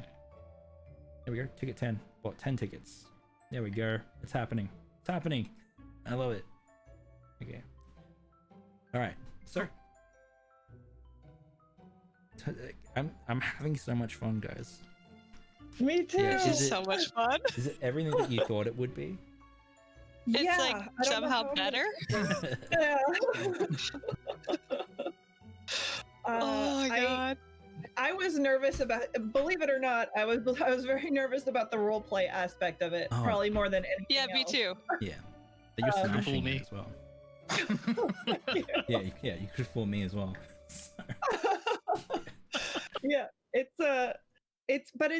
fun because when you just kind of start to make sure that you're honoring the character that you have in mind, it kind of just starts to flow a little bit, and I feel like it certainly would make a difference, like who your DM is, and and your guys' comfort level with each other. Exactly. You make this a very smooth experience. That's something that we try to foster at our tables, is a safe space to be able to role play. If anything, I probably have a little bit too of an open style. That's my style. I generally just let the players do and say what they want to say, and then I'll adapt to it and not really impede or take over too much. So yeah, I'm more of an open GM than most who sort of shoehorn in a story. There's two sides of that spectrum. Some GMs might just be like, yep, cool, I'm just here to adjudicate, this is your game, and then others are just like, no, you're here, this is what's happening. And yeah, it's a style thing. Yeah, it's a style, and every player and GM is different, and I think that they all should be celebrated as well. I just think the most important thing is like getting along with each other. So you can sit there and like really enjoy yourself and have an open experience where you don't feel like you're stuck in one way or another. I think most people are still buying tickets, so I will give it another. What are we at now? We're at 2 minutes, so I'll give us another 2 minutes on top. Sorry, we're at 3 minutes now, so two more minutes, and then we'll draw the prize. And to confirm, people, we have 9 of 8, Flames 1107. We got PennyWagonChaser, Aquafyre, and Lazy Titan. Just exclamation mark ticket. You get your free ticket. It's okay. I used to call her Aquafyre until I actually read her name. Yeah. One of my mods was like, reading is a thing. Which is why I have this lovely emote dedicated to her now. It's fries. It's amazing. Aquafyre. That's so dope. Guys, why don't we take this time for you guys to tell us about your channels and what you do at your channels? Who wants to go first? Anyone can jump in on that. Well, I kind of do like a variety, mainly playing just whatever game kind of strikes my fancy at the moment. Like I've done art streams here and there. Just have fun and hang out and play games. I love variety streams so much. As I said, we just announced our variety slots, so I'm very excited to be doing all types of things in the variety slots. So yeah, just having the ability to stream whatever you want must be so awesome. It's like, I'm doing this today, I'm doing that today. Yeah. What about you, EvilEv0lved? I play a lot of. I'm a variety streamer. I play a lot of primarily shooters, party games, co-op games. What is one of the reasons why I'm doing this? Because it may be something I want to introduce my channel as well. Have some D&D nights, Yeah, definitely. I'm definitely loving it. So I'm definitely thinking about introducing it into my channel as well. That this is an absolute blast, and I think this kind of format absolutely goes well with the streaming. So this is fantastic. And PWC. I tried to take 10 more tickets. And I failed. Just getting greedy. I'm a variety streamer. I mostly because I base my stream off of who I am, and that's just kind of a chaotic go with the flow with the moment. I'll put up a poll at the beginning of the stream and basically let chat vote on what we do, and it can be games, it could just be me talking at people, we could be watching funny skits together and laughing. I'm big on mental health. So if I start to feel a vibe of everybody kind of feeling low energy, the idea is for us to share smiles and maybe talk about what we need to talk about. So my stream has been incredible for my mental health, and gaming has been a great part of it. Making new friends all the time is an absolutely amazing thing. I don't know if I would ever stream D&D, but I would definitely participate in more games in somebody else's stream, because I'm too chaotic to run this myself. Like There- I'm too shiny. There's a lot that goes like to running a stream D&D game and on top of a D&D game as well, because you're essentially a director, but also like a comm controller, but also like the producer, but also like it's just a lot that goes into it. And with your style of just kind of rolling with the story and with the players. Was that like a cat butthole? Oh no, it was her head. Okay. Really Cat attack. yes. But like that's I can't imagine running the show the way that you do. The coordination and being able to just kind of roll with the story is a fantastic thing. I couldn't do it, but again, I would totally be happy to participate in anybody's games. It's crazy. I played a D&D game in real life just recently, and like I wasn't used to playing in person versus being at a screen with the camera and on stream. So I was like, this is strange. I'm not talking to chat right now. I'm not also, controlling OBS. I was actually at a loss. I'm actually more comfortable running now than I was back at the table. So super weird. Super weird. Okay. When you first started streaming it though. Yeah, it was way different. I was like, well, I have to do all this stuff at the same time, but now I'm used to it. Okay, so guess what? We have 7 entries, PwC's favorite number. So 7 people are gunning for this prize.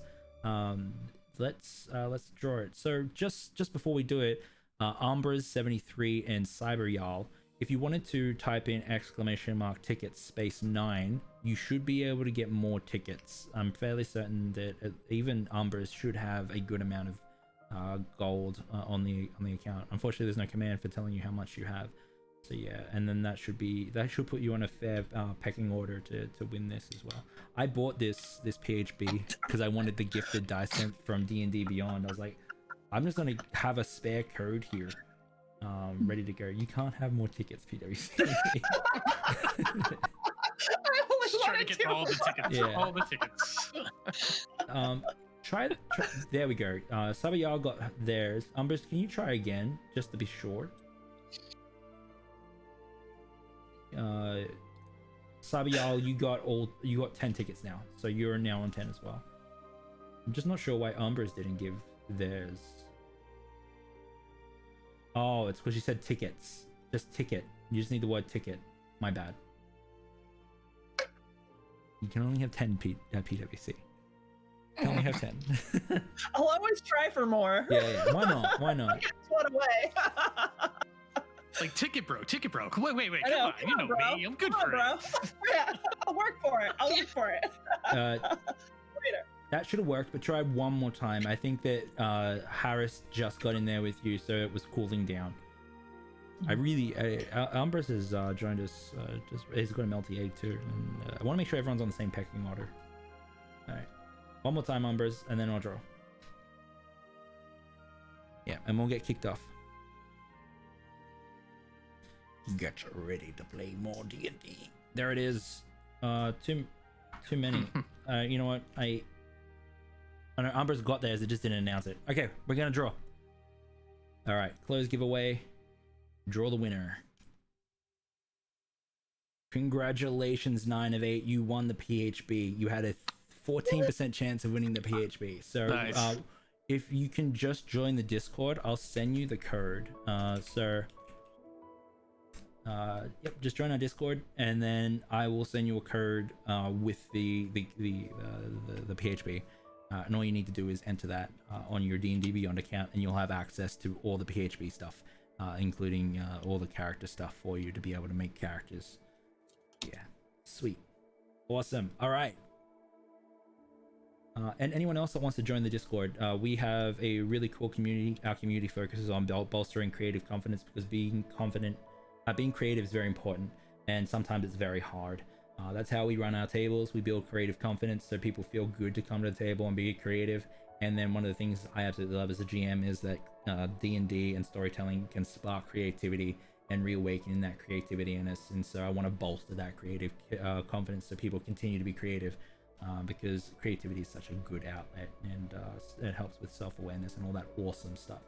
So if you want to join our community, you'll have all that stuff there. Not only that, we have a D&D section where we will be able to help you with any D&D stuff or answer any questions and stuff like that as well. Okay, thank you so much. All right, so let's get started. We're going to start with you guys all having collected your parcels from the Darkened Alley from Barnon. You guys have all promised to pay back Barnon in either work or gold, so that's the thing. So you can see that Alana holsters her 2 brand new enchanted daggers, and then she looks at she's gonna look at Steven and say, "Thank you, Steven. They're very fine weapons." You know, if it brings a smile to your face, I'm happy to do a lot of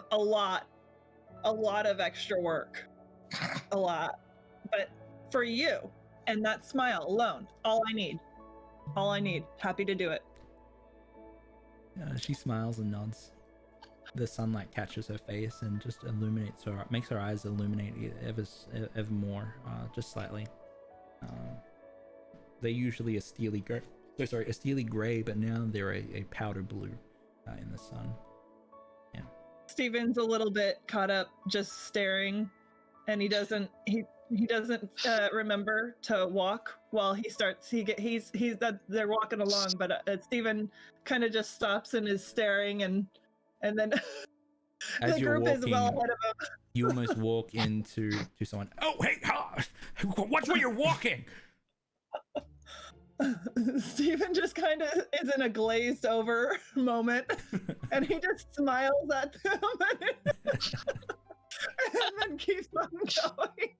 Amazing. Doesn't acknowledge them other than to just kind of be in his own world while he's just got a goofy grin on his face, thinking of how beautiful she looked. Oh, I love it. What is everyone else doing as you're walking down the street? Aqua's kind of still out of habit keeping an eye on Steven because she knows he tends to get into trouble, but she's also still feeling awkward about the conversation she overheard. Amazing. Aqua, do you have any stamina potions you can give to Steven? I feel like Steven's going to need that. Stamina is one thing I have in excess. Alona? Yeah, no stamina potions. I felt that we needed to prioritize health potions with going up against a lot of bandits. I can go all night. I mean, that's just like, I don't want, bro. I don't want your sister getting any ideas that I need any assistance in stamina in that section of my, You seem a little out of breath just walking on the street. You know, you take my breath away. That's why. Wind gone. I give it to you and your beauty.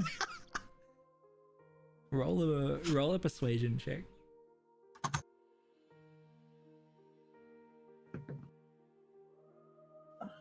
11.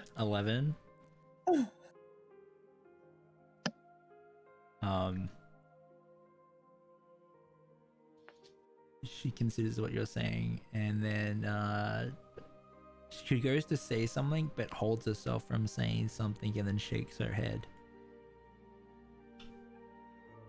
I'll see it. I'll believe it when I see it. How's that opera coming along? Is that one of the song titles? My breath for you. That I can go all night? I mean, if that's one of the performances, then I feel like it's part of our future. How does that one go? I feel like that's gonna be more towards like the middle of our story, I think. We're still in the beginning of our story. Yes. And I'm trying to write the second verse, and the way you smiled at me just a moment ago is putting words in my head and blood through my body. So. Oh, look, the horses. She points over there. Swinging a miss. you can see that the horses have been prepared for you and are ready for you to set out to make your travel. You've been given the directions and where you need to head, and you can choose whether to follow the road or to go off-road. However, off-road has just as much risk as being on the road as well, seeing that around the road is generally wilderness filled with all manner of creatures and beasts and monsters. So the choice is yours. As you guys make your way out of Lugovia, you can see the gates behind you disappearing on the horizon, and you are then accompanied by the sounds of wildlife, the fresh scent of uncut vegetation and fauna. No, is it fauna? I think it's fauna. Yeah, like life and stuff like that. Mm-hmm. Verdant greens are accented with light yellows, pinks, purples, and blues of wildflowers. So the choice is yours. I think we travel through the forest to conceal ourselves from anyone else. What are your thoughts, Aqua?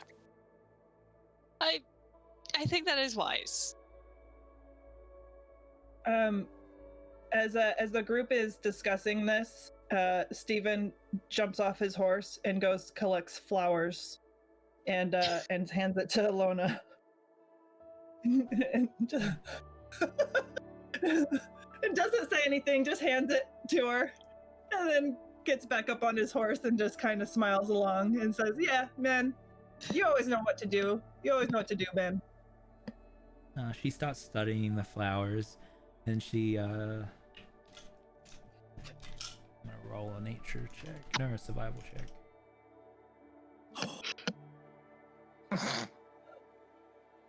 Give her a rash.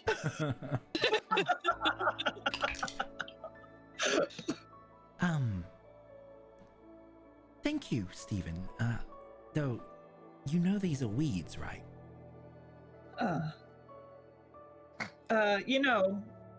Just because they're weeds doesn't make them any less beautiful. And when I see beauty, I think of you. So, naturally, these belong with you. Roll another. These beautiful weeds. Roll another persuasion check. 20 plus 4. She's gonna look at you and be like, Poetic. I know. She nods at you, and you both sort of stand there looking at each other. She goes to put them in her bag. Do you keep an eye on her? Okay, she puts it in the bag and then closes it. And you guys start making your way. Okay.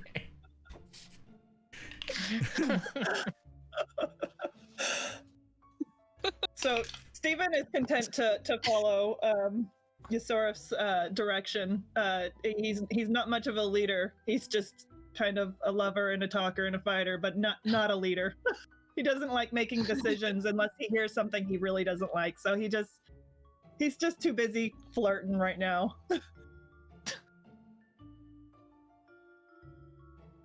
So Ysera for the group, we have decided to go through the forest to conceal our approach. Hells yeah. You make your way off the road. It's a lot more harsh now and requires a little bit more finesse when controlling your mounts. What I need from you guys is a vehicle handling check. So what that is you'll need to roll a d20 and then add your proficiency bonus if you have vehicle handling proficiency, which I don't think you guys do, but let me double check. I don't see it in that list, or is that somewhere else? So the only person that has it is Aqua. So roll a d20. No, everyone gets to roll. However, you get to add your proficiency bonus to the top of it. Okay. 7. 7. You got 7? Okay. Also a 7. So My got lucky a number? 10, and I just had to find my. So your proficiency bonus is next to your armor class. Okay. Okay, so 12 total. 12 total. All right.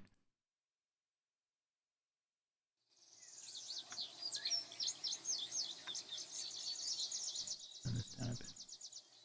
All right. It's rough going with the results that we have. What did you get? So sorry, Evolved. 7. 7 as well. And then Penny got 7. Mhm.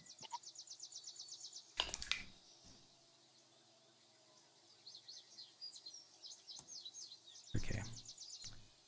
Elona got a 16. As you guys are making your way through the forest, it's Elona and Aqua that have to lead the front so that you guys are able to maintain your mounts. Otherwise, you would have had to have left your mounts behind. Finding a good path, you eventually find yourself fairly deep in this forest. The sounds of wildlife starting to pick up. You guys are watching your surroundings to make sure that these bandits that have been rumored to be in the area aren't going to ambush you. As you start making your way closer to your quest, you find that this part of the forest is heavily damaged. You can see there's heavy claw marks in the tree trunks, broken foliage, and you can also smell a very thick scent of death on the air. Rot. I don't like this. I think we should make a wide berth from it, whatever it is. That will take probably most of the day to do so. But I think it might be safer to do so. What do you guys think? He did say that we needed to be back by the end of the day, did he? When we were getting the quest? Yes. He did.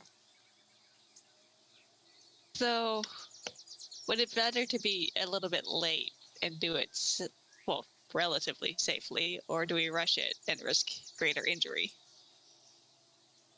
I think that we have a lot of debt, and I would hate for our payment to be reduced by tardiness. I have a lot of work to do picking herbs. However, I am inclined to trust my teammates' intuition here, especially one so beautiful. I'm gonna go ahead and say maybe a wide berth might be the way to go. I'm also in agreement. A wide berth should definitely assist us. Who knows how long it would take if we continue on that treacherous course. I have no idea what creature caused this destruction. However, I do not want to find out. Very well. I think maybe the direct path, taking the wide berth, would be good. Okay, continue. Sorry. No, that was it. I was agreeing with you. I need another vehicle handling check. Just sort of forgetting words again. 5. 5. Oof. 16 total. 15. Natural 20 for Alerno. Okay.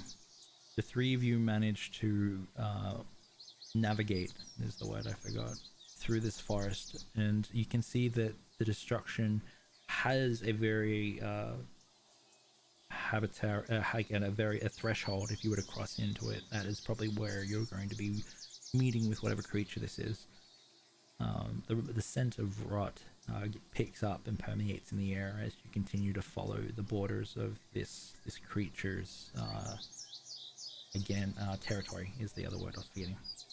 You eventually come to the end of it, and you can see that you can continue on with 3 high rolls. You managed to keep your horses quiet and moving. You eventually find yourself in the afternoon now. The early afternoon now. You have spent most of your time trying to navigate around this encounter, but you eventually find yourself at the edge of the forest. Off in the distance, you see the small hill and the cave that you have been told to head to. It's no more than an hour's travel from this point on horse, taking your time with the horses. Would you like to break here? Take a break and eat? Water the horses? Yeah, I'm gonna. Steven kind of looks at the situation, and then he turns to Ursura, because he views him as their leader, and he kind of gets serious Steven face on, and he's like, Yosa, how would you feel about resting here and finding a safe place for horses and doing the rest of this on foot, so that we can approach this a little bit more quieter and maybe have the benefit of surprise? They're going to see us and they're going to hear us on our horses, but maybe we can walk quickly but quietly into this situation. I fully agree. I think if we were to feed and water our horses, they'll be well rested. If we need to make a quick escape, they'll have the strength to get us back to town quicker than if they were not. We could leave someone behind to watch the horses. I could stay. That man did say that the bandits might steal our horses too, so it would suck if we had to make a quick getaway and we didn't have our horses. All the creatures that the creature could come out of its territory, attracted by the horses. That too. This is true.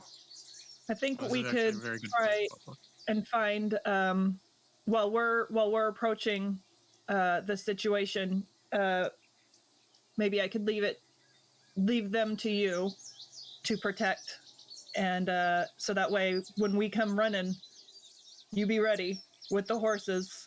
Of course. However, we will be fighting one man down. So I guess. Think yes. Maybe if you wanted to hand me those daggers that you have. You would disarm your. I mean, I'll trade with you. You would disarm your maiden? Really? I will trade with you. I would never. But I have some average ones that I could trade with you. And then you bought me these as a gift, Stephen. And now you're taking them back. Am I to believe that you're going to take everything back? Darlin, I promise you, this is me holding on to them for you, and I will bring them back. I think I have a handle on my own weapons, Stephen. That's fair. I don't want you doing anything you're uncomfortable with. But if she is staying behind to watch the horses, she should not be disarmed. Roll a persuasion check. So, wait, hold on. 16. 16. Okay. She's going to take one dagger out, and she's going to say, I will remember this. If you take this dagger, I will remember this. You know, one way you can look at it is it's like 2 pieces of a heart, and I'm going to bring this one back to you to put the heart back together. And I'll give you my heart. Let this dagger represent our love and our trust. Our building love and trust. Roll a persuasion check.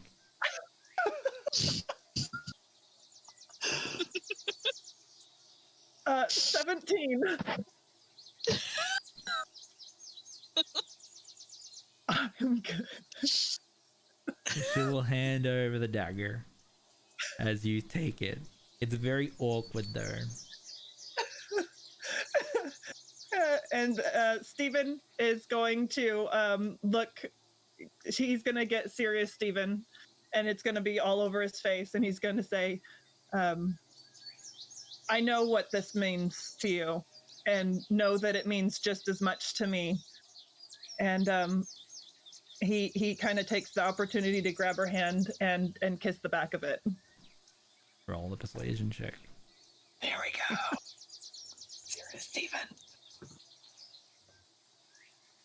15. 15. She nods, ever so slightly. You bring back the other half of my heart, then.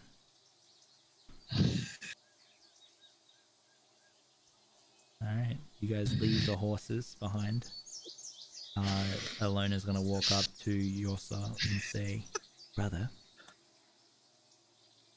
you be safe. I'll watch the horses, but you're not allowed to die. And I won't die. I will bring Steven back with your heart. She giggles, but she doesn't. She makes sure that Steven doesn't notice. Yes, do that. And she's going to grab the nape of your neck, Yosa, and then pull you in and rest her forehead on your forehead. And then watch you guys descend into the valley towards the hill opposite. You guys notice that it starts to get more quiet down here. The wildlife seems to fade away, almost as if it's being driven off.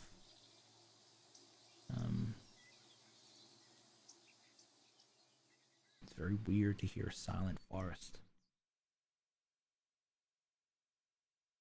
That stench of death and rot starts to pick back up, though it seems different, more foul.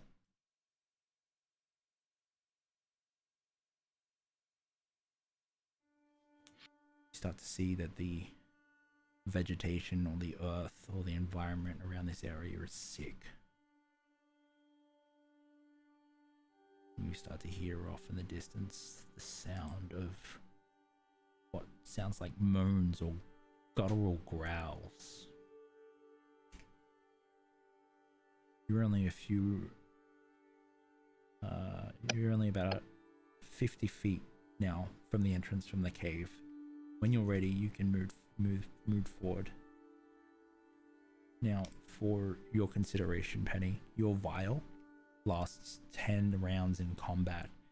If you activate it now, like coding your weapon, it will probably be done by the time you're in combat. Okay. So doing it in advance doesn't just hold until actual use? Yeah. Okay. Yeah, it's so probably better to activate it in combat. In combat. Yeah. So you said this is a cave that we're going to, not an open area? Yeah, not an open area.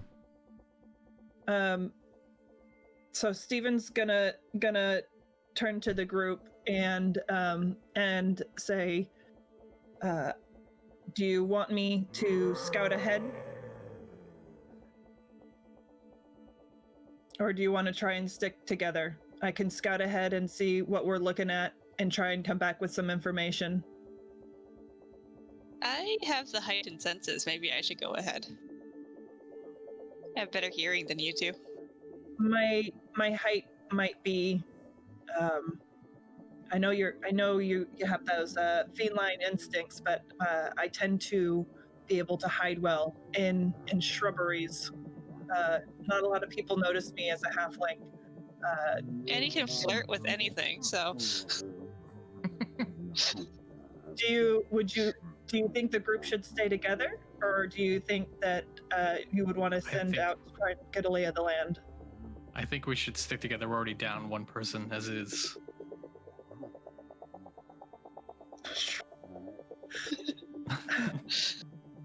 Okay. But I do think Aqua should lead the way. But I do think we stay together and approach together. I'll take the back. I'll cover our behinds. And look at yours.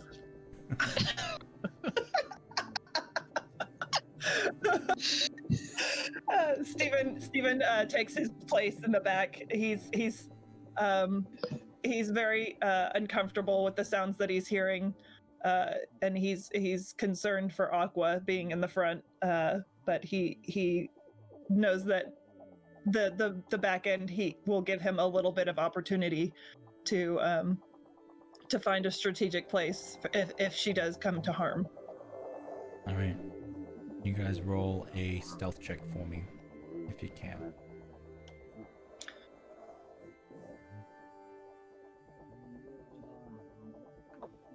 What did you use to roll that? So you'll. So who's if this is Aqua on your character sheet, if you're using the digital dice, you just need to click that little box next to the word stealth, and it will roll. It'll roll it for you. Okay. 13 plus 7 for stealth, so Yeah. 20. 20. Sorry. 1 plus 5. I got a Sure. 6. Okay. 14 plus 4, so 18. 18. All right. As you guys are moving up to the cave, who was behind Aqua? I was. You step on Aqua's tail, and Aqua lets out a massive yelp. As this happens, Yusuf! Come on, man!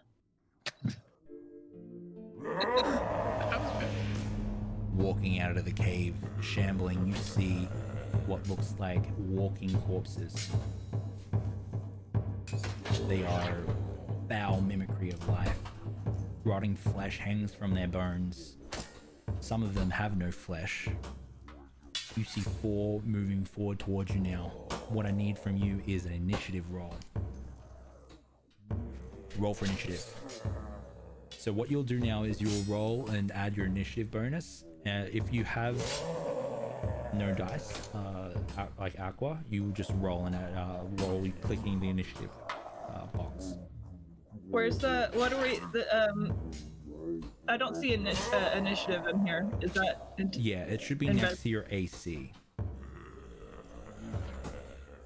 AC? Your armor class. One Oh, minute, let me okay. bring up your sheet. But yeah, I see it now. Because I rolled 20, but I don't. Does that matter? You rolled a natural 20? Yeah. Yeah, so you will just add your initiative bonus on top of that. Oh, okay. I see it.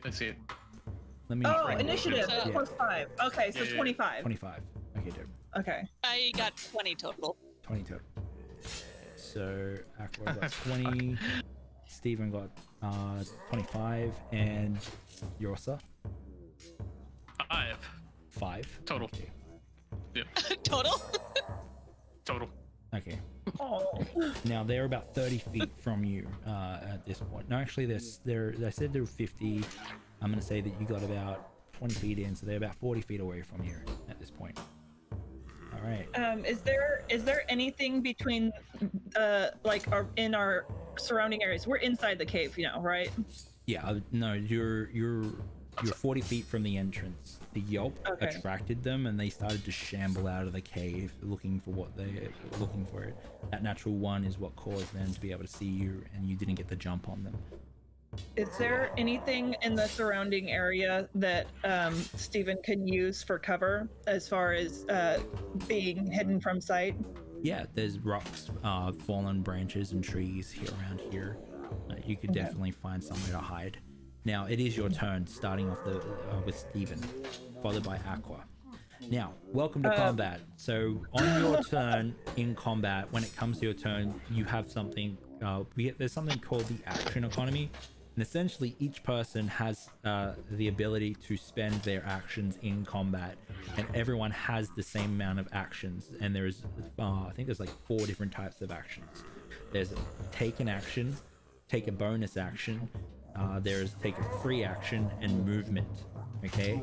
Outside of that, you also have a reaction as well. All of these have keywords, and don't worry about being overwhelmed by it. I'll generally help you navigate through this as well. So on your turn, you will be able to see on your character sheet, you have movement of a certain amount of feet. So I don't know why I've lost all your character sheets. Here we go. And then walking? Yeah, walking. Now, okay. Now you are, so Stephen, you are a bit different. You have something called cunning action, and cunning action lets you use your bonus action to use something else. Generally that would require an action for you to do, like dodge or hide or dash. You can all do that as a bonus action where other classes can't do that. Rogues can do that, so you can also do that yourself. Okay, so so I did say that you were 40 feet away from the monsters. So to be able to run up and attack them, you would have to dash using your cunning action, and then you can make an attack. However, that would leave you unable to hide because that requires a bonus action to do. All right. So, Steven doesn't want to separate from his team too much. Yeah.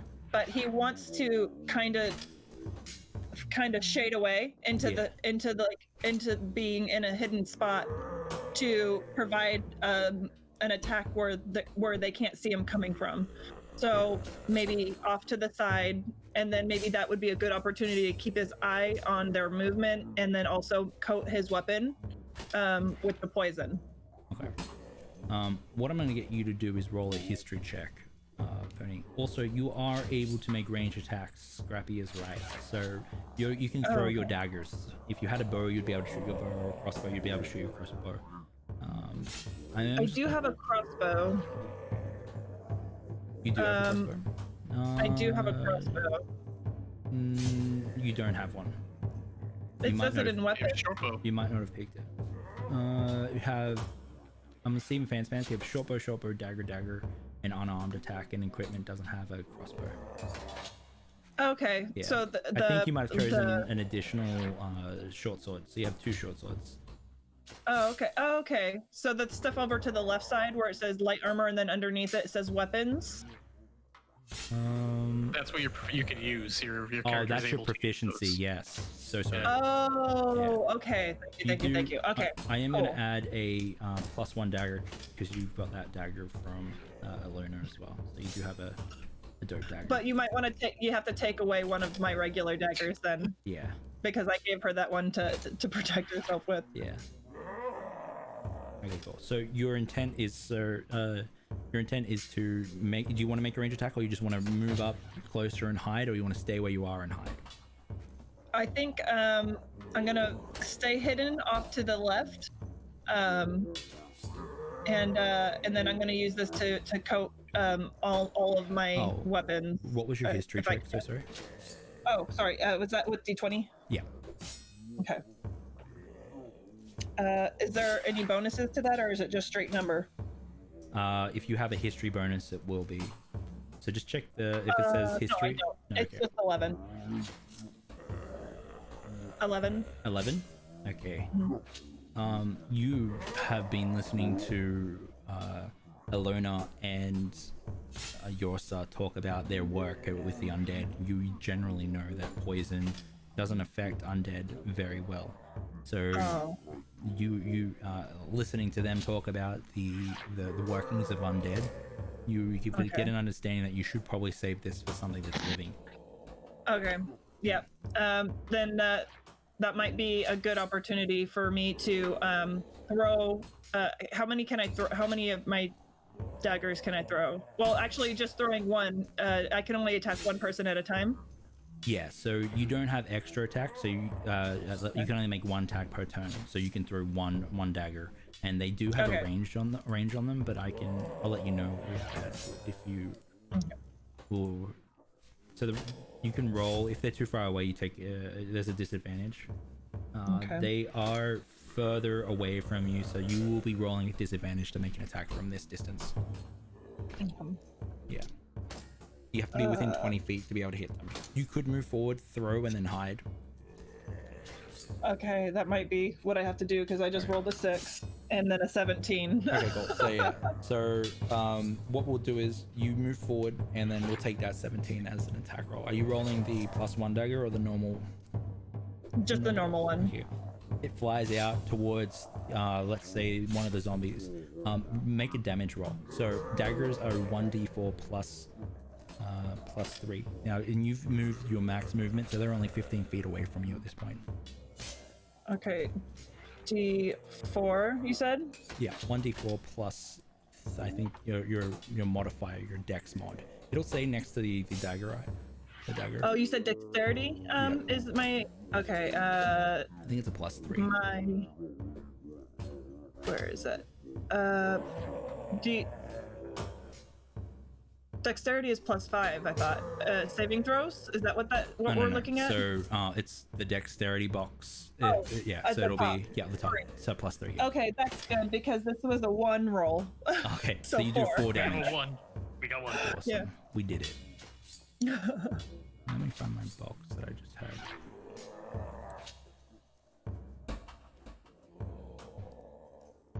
Sorry, I got a lot of tabs open. I should just close them.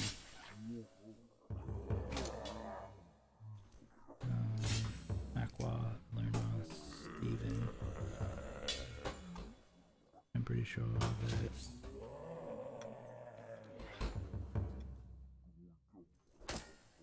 Is Steven still hidden from them, or is his position given away? So you would have attacked before. You hit. So we're gonna get a stealth check in a second. Okay. Okay. So yeah, you run forward. As you do, you move your full 25 feet. You throw the dagger. It flies out, and it's gonna hit into a zombie, which is quite big and large. You can see that there are maggots now falling off and hitting the ground. It collides with its body. He's sinking into its undead flesh, kicking out more of that disgusting smell. For 4 damage, did you say? Mm-hmm. Okay. Sweet. Now I need a stealth roll from you. Is that D20? Yeah. Okay. Plus your stealth bonus. 16 plus 7. 16 plus 7. Okay. That is 23. You duck behind a nearby rock and then just like wait. Fingers against the rough surface, waiting for something to come back and make yourself really well hidden. All right, next up is Aqua. Great. So I'm a little worried that they might have seen my little scrappy friend, so I'm gonna charge them head on. All right. Now your movement speed is quite fast. You do have 40 feet of movement, so you can make the full range to get with them without having to dash or anything like that. So you want to... Okay, so which one do you want to target? What was their layout again? So sorry? What was, how are they positioned again? Yeah, they're all in a mass, so they're all within 5 feet of each other. Okay. Yeah. So there's 2 zombies and 2 skeletons. I'll go for one of the skeletons. Okay. You rush forward in like a breakneck speed. As you arrive in the horde there, you can see that there is quite a number here. You line up the attack for the skeleton, and now you can make an attack. Now, monks are very cool. So generally how they work is you'll attack with your quarterstaff, and then you can attack as a bonus action with your fist or hand or kick or headbutt or however you want to flavor it. On top of that, you have something called Ki, and what Ki allows you to do is it allows you to activate special abilities that no one else would usually have. Stuff like Flurry of Blows, Patient Defense, Step of the Wind, Unarmed Strike. You have a lot of options here on the table. Did you pick your subclass, by the way? Yes, I went with, what was it called again? The one that's kind of healing based. Way of Mercy. Hell's yeah. Okay. Yeah. Okay. So your key points will allow you to heal, and however, you can also use Hand of Harm to deal 1d4 extra necrotic damage. You can only use this feature once per turn. and you have to use an unarmed strike. Okay, cool. So if you want to use your Hand of Harm, you can. Now remember, you only have a certain amount of these key points per short rest. So you have 3 special abilities that you can use. If you don't want to use them, you can hold on to them. Now, one other consideration I would say is that you have an ability called Patient Defense. What Patient Defense is you can actually use a key point to take the dodge action. And what that allows you to do is that anyone that makes an attack against you makes an attack at disadvantage because you're ready to dodge. However, you can only do this 3 times until you take a short rest, which means it requires an hour for you to do so. So if you want to consider that, if you're going to stay here and tank a little bit, you can take Patient Defense. Okay. There's a lot to take into consideration. Best thing is just to tell me your intent, and I'll help you navigate your turn, and I'll explain what's happening as we go. Okay. Yeah, so I think my main intent is to try to at least get one of the skeletons down as quickly as possible. Hells yeah. So I would say that if you wanted to, your best bet is probably to hit with that quarterstaff first. So as you line up this skeleton, you can see that much of its form is broken, charred, and sun-bleached. It's been out in the sun for a while now. Make an attack. Okay. Great. Where are you? Attack. I saw it earlier. Where is it? Oh, it would be in your actions on the right-hand side. Oh, yeah. And it's just the quarterstaff there. Alright, I see it now. 15 plus 5, which is 20. 20? Hells yeah. That definitely hits. Roll damage now. You have 2 options here. I would say that you would probably be wielding it with 2 hands. So go ahead and click the bottom box. The bottom one? Yeah. Okay. 5. 5? Okay. Total. Amazing.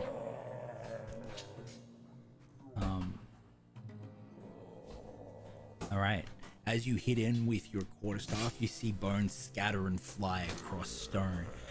It seems to be weak to bludgeoning damage, and most of its form is kicked away.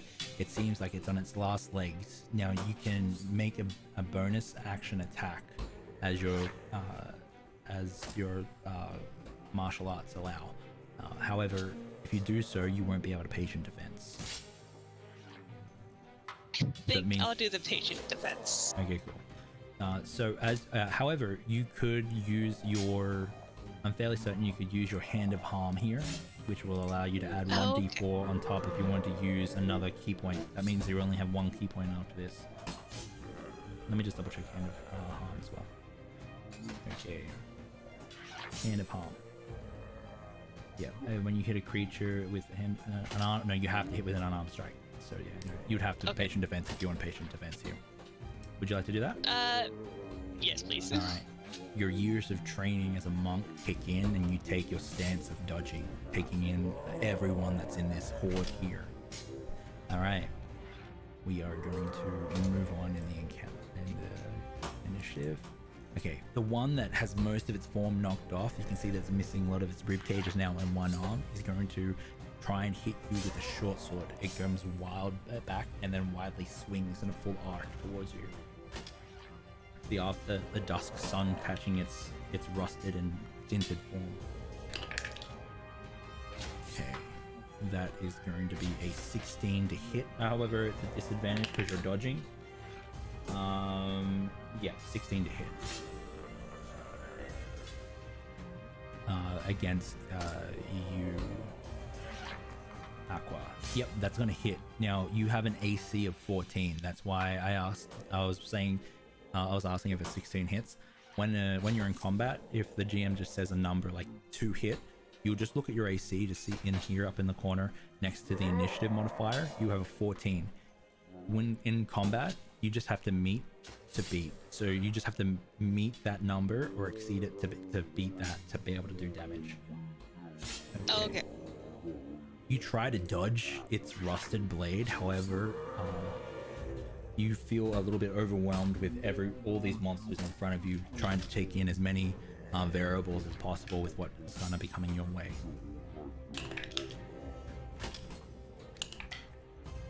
Okay, you are going to take 5 piercing damage. As it hits your coat and cuts you, you start to see your fur matting and bleeding. Alright. The other one nearby is also going to try and attack you as well.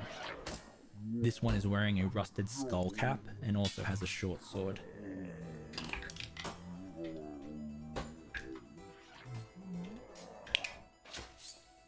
That's another 16 to hit. That's going to hit. Oh, jeez. That's going to be 6 damage, piercing damage. Is it possible for Steven to call out to Aqua and throw her his health potion?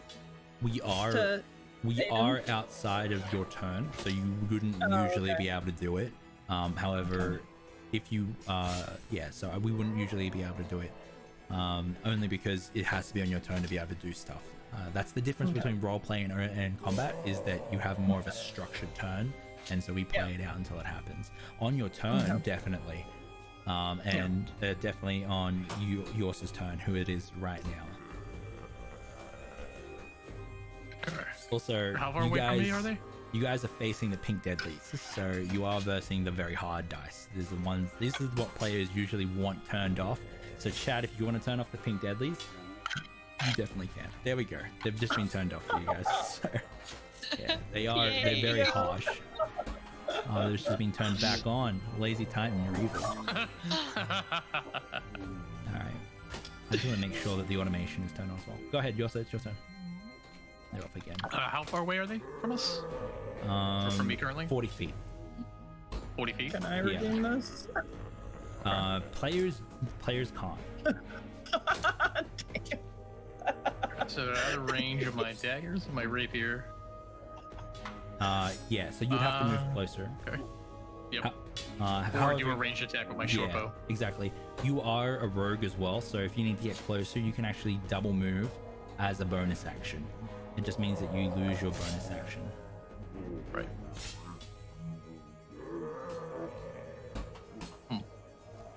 I'll go with the ranged attack, actually. Yep. Short bow. Hells yeah. So make an attack roll. And I use the D20 for that? Yeah. If you're using D&D Beyond, you just need to click just click it.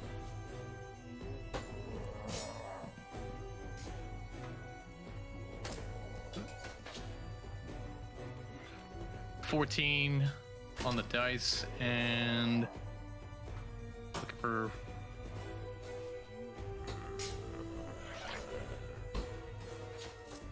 anything else on the bonuses or proficiency? So you rolled a 14 on the dice. Yes. Okay. Correct. So on your sheet here, on the right hand side in that big box where it says actions, and down it has a list of your items. Next to that, you'll see an hit/DC. What that is you get to add that to whatever you got, which was a 14. That's plus 4, so 18. Yeah, 18. Okay. Being a twin raven as well, you know that the skeletons generally won't be as good to hit with a piercing weapon like a short bow. So I'm going to suggest that you aim for one of the zombies. However, that is your choice. Yes, I will aim for one of the zombies. Okay, so now you will roll a 1d6 plus 2. Now, I'm going to say for your sneak attack, you do have advantage on this attack roll. So roll again. The D20 as well? Yeah. Okay. So there's 2 reasons why I'm giving you advantage on this as well. It is because you someone is in there, sort of like taking on most of them. But not only that, you are a twin raven, so you are an expert in taking down undead. 15 on the dice. So again, 19. Yes. Yeah. So now you will roll 1d6. And then you'll plus your dexterity modifier. All right, the D6 dice. Yep.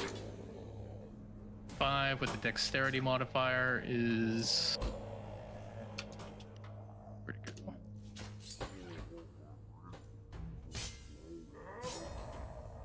That's 16. 16. All right. Am I looking at the right place? The top of the list. So you roll 14 plus 2. Oh no. So you're rolling damage now. So you'll take your d6 and you'll roll that d6, and then you'll plus your dexterity. You have a 14, so plus 2, yes. So you roll the d6 and then plus 2. Yeah, so that would be 7 then. A 7? Yeah. Hells yeah.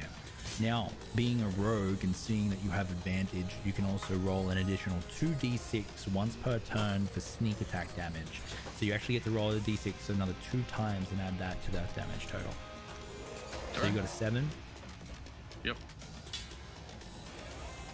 And a 2. So that's a 9. Plus 4. Oh no, so you won't add your modifier to it. Oh, I won't add them. Yeah, Okay, so you're on 9 right now. Then. Yep. Yep. And that's 6. 6. All right, so that's 6 as well. So it's 15 damage. Awesome. Rogues is dope. Okay. Aiming at the one that had the dagger thrown from Steven, you aim up the shot and let the arrow loose. As it flies through the air, hurtling towards the undead creature, it deals 15 damage.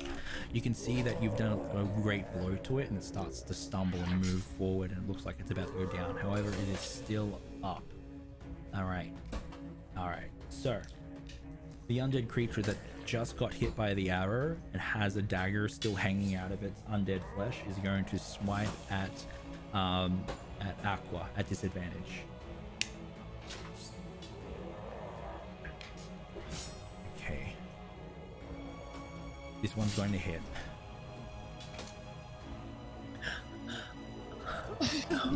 No, I never got to kiss her. Are Pink's still on? I'm fairly Pinks are still on, right? Oh, no, they're off. No. They're off. They are off. I'll Yep. re-roll that. Oh, thank God. I mean, oh. Okay, I still think it's gonna be hit. I rolled an 18 and a 14. Oh, jeez. And the 14 is the lower one, so a 17 will beat the 14.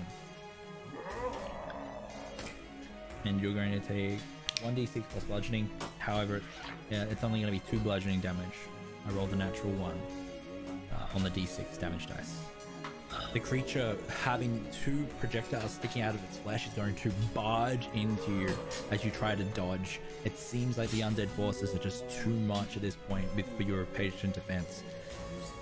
This other one, this other undead creature who seems to be wearing a helmet of some sort, closed face, you can see that the dry blood is leaking down across its undead form, has not been hit yet, is going to make a slam attack against you, Aqua, at disadvantage.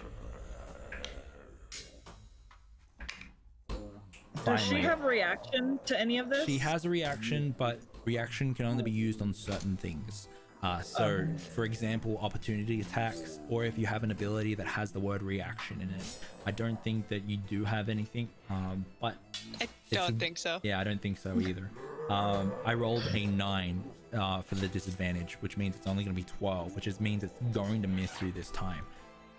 Yes! Being assaulted by this undead force, you finally get some luck and you dodge this helmed horror coming towards you, trying to push you down.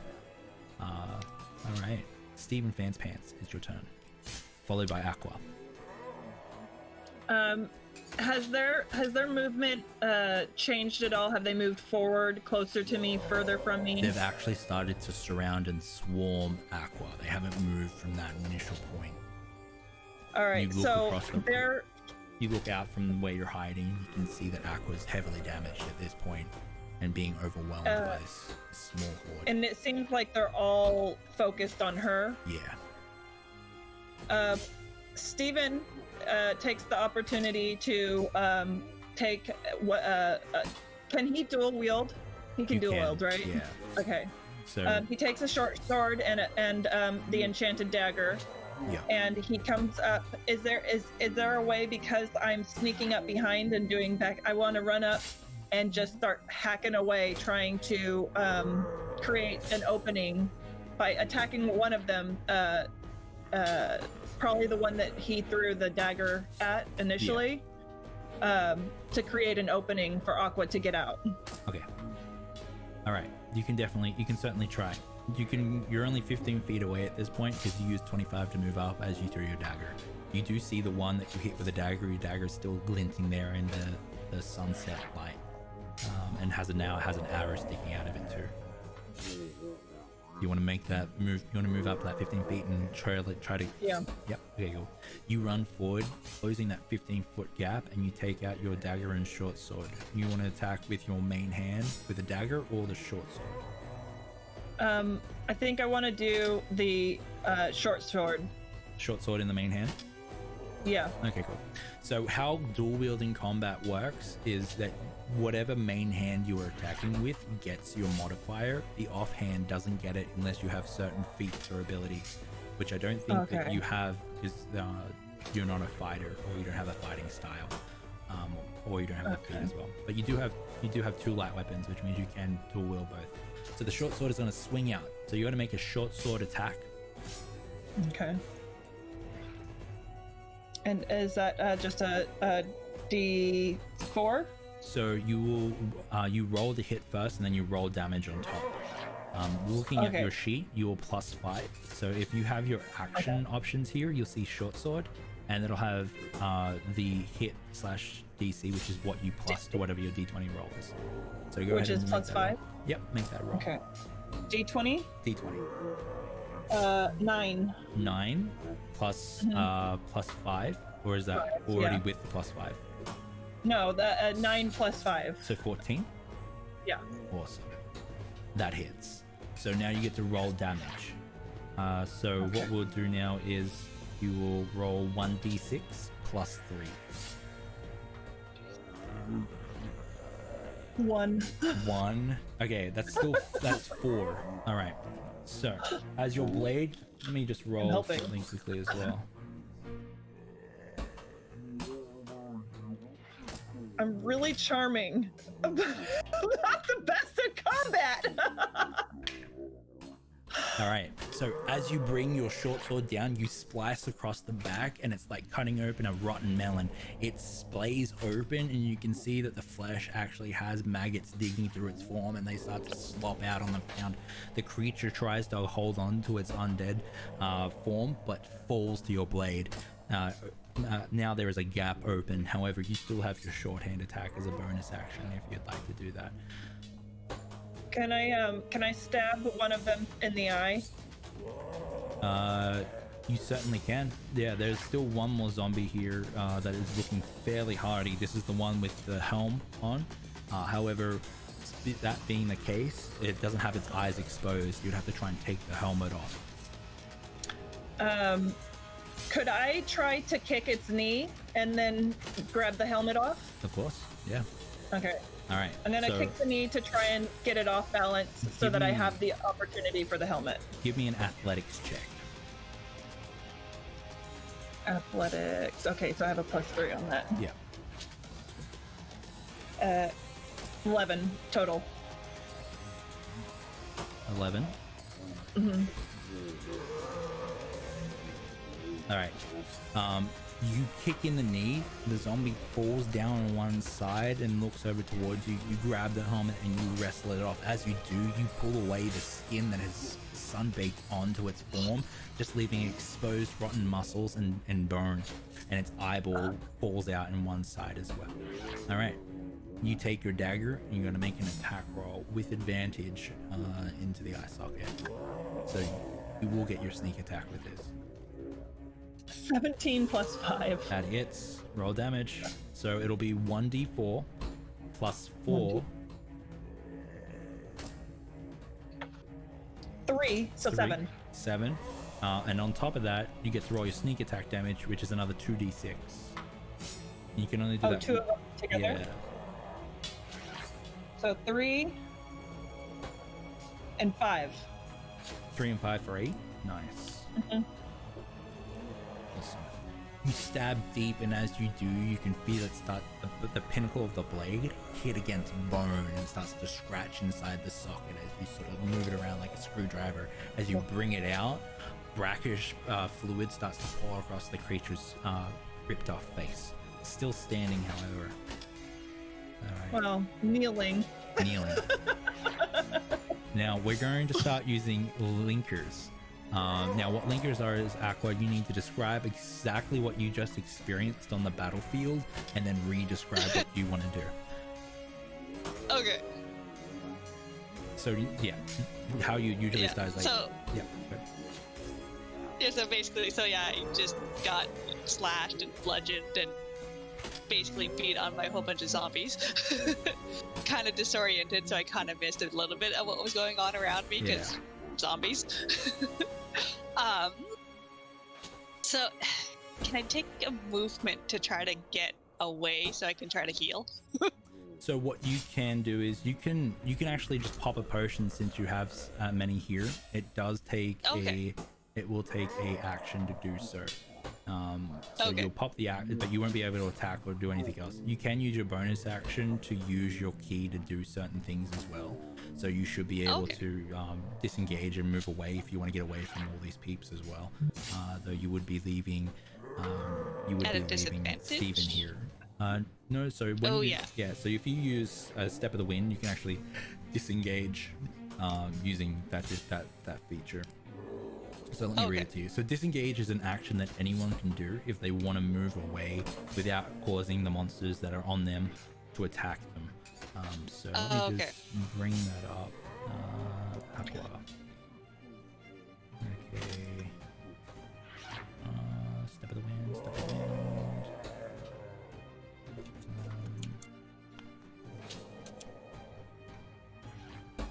Should be here. Can't see it. One moment. Here we go. Yeah, so Step of the Wind, you can spend 1 key point to take the disengage or dash action as a bonus action on your turn, and your jump distance is double for that turn. So yeah, essentially you'll be able to disengage. You'll be able to hit that and then move away without any monsters attacking you. Okay. It will use one of your key points though. So yeah, I might not end up disengaging, but I'm definitely gonna heal. Yeah. Okay, so you want to use one of your potions? Yes. Okay, cool. So a lesser healing potion is 2d4 plus 2. So you will roll 2d4s and then plus 2 whatever the result is, and you heal that many. Okay. Alright, so 2d4. 1 plus 1 equals 2. Yep, and then you'll get 4 hit points back. Because you're plus 2 to that result as well. Okay. Yeah. So you down that potion and you start to feel those parts of your flesh start to knit back up and heal. However, you are probably still heavily damaged. You still have your bonus action if you want to disengage and get away from this fray, or you can attack. Yeah, I think I'll use one of my bonus actions to attack because I don't want to leave poor Steven alone. Oh, actually, that's right. Can we bonus action, or is it only when you attack? Remember. Shield, you can use your using action down. You can make one arm. You can't attack. So sorry. Yeah, I miscalculated. So because you drank the potion, you won't be able to attack. You have to attack, and then you can bonus attack. And then attack. Okay, that makes sense. You could, however, possibly use your. You might be able to use your Hand of Healing. Oh no, as an action. Oh yeah. No, you can't. As an action, you have to do it. Oh, yeah. As an action. Okay. Yeah. So you can dodge or disengage. Dodging seems like my better option at the moment. You use Patient Defense again. Hopefully it works better this time. Well, the pink deadlies are on, so they're player killers. So oh, they're off. They're off. Yeah. Well, when they were attacking before, they were on, but they're off now. Oh. Yeah. Yeah. Okay. All right. So, you take a deep breath after finishing that potion, and then you try to focus to hopefully dodge the oncoming attacks that are heading your way. All right. Where were we up to? All right. The skeleton that you originally almost decimated is going to make a short sword attack against you.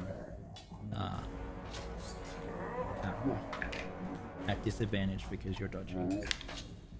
Okay, I rolled 10 and 11. It's gonna meet it. Oh no, disadvantage. It misses. So the blade's gonna come down and you dodge it. Okay. The other skeleton is gonna make an attack against you now. Disadvantage. 13. Natural 20. It's a disadvantage, so you do dodge the critical hit that was coming your way. It will hit though with a 17. Oof. Oh boy, it's going to be 6. It's going to be, yeah, it's going to be 7 piercing damage. Oh. Oof. As it strikes you, its jaw opens up and looks like it's trying to battle cry, but there's no flesh or voice box to be able to do so. Yorsa, you're up. Please use lingers and be descriptive. Okay. Can I attack in and throw Aqua back to pull her out of where she's at? So you wanna move in and try and pull Aqua out? Yes. Yeah, you can definitely do that. You didn't use your movement last time, did you? No, I didn't. Okay, cool. So how it will work is you can move in, then you can grab Aqua to move out. However, it will be labored movement, which means like difficult terrain. So for every 5 feet, you can it's 10 feet. So you'll get 40 to get up there, and you're trying to grab the person to move them out. However, going off the ruling that we had the other night in our Ostador game, it would require an action to do so. So you would be moving up, using your bonus action, using an action to grapple Aqua, and then move out with whatever movement you have left. That is, that's difficult terrain, so 5 to 10. So what's your movement? 30? Yep. All right, so you could move up there. You would have 20 feet of movement left by the time you get up there. So yeah, you should be able to do so. Okay. Yep. So I roll a d20 to see. No. So you won't need if Aqua's willing to let you grapple her, then like you can willingly say, hey, yeah, he grabs me. So yeah. So yep. So you're I go willingly. run up 40 feet. You grab onto Aqua. Aqua allows you to grab onto her, and then you are going to try and pull Aqua out. I will need an athletics check. With the d20? Okay.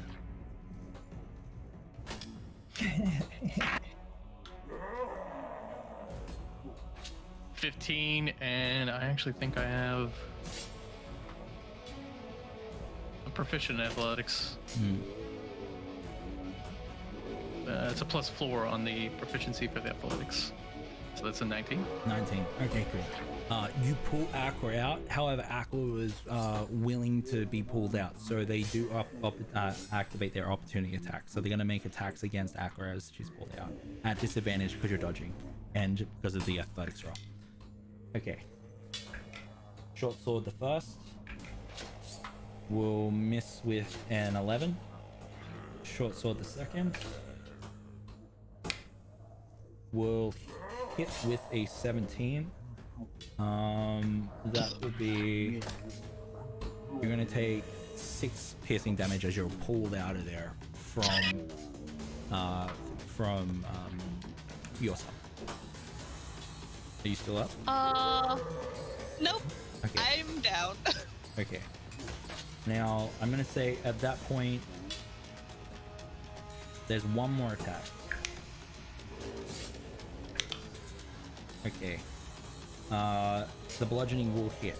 So you are on 2 failed death saves because it hits you. But you are out of there for all intents and purposes, 10 feet away from all of the monsters. Just unconscious and on the ground. And 1 death save away from dying. So there is a chance that Aqua could die here. All right. Standing. Looking at as you have got this creature still in your grasp, your grapple, it's going to try and slam against you, Stephen. Okay. That is a 14 to hit. For me? Yep. So you just look at your AC. 14. 14. So meet and beat. So it does hit.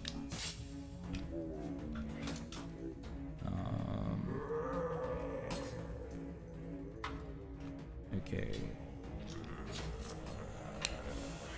You're going to take 2 bludgeoning damage.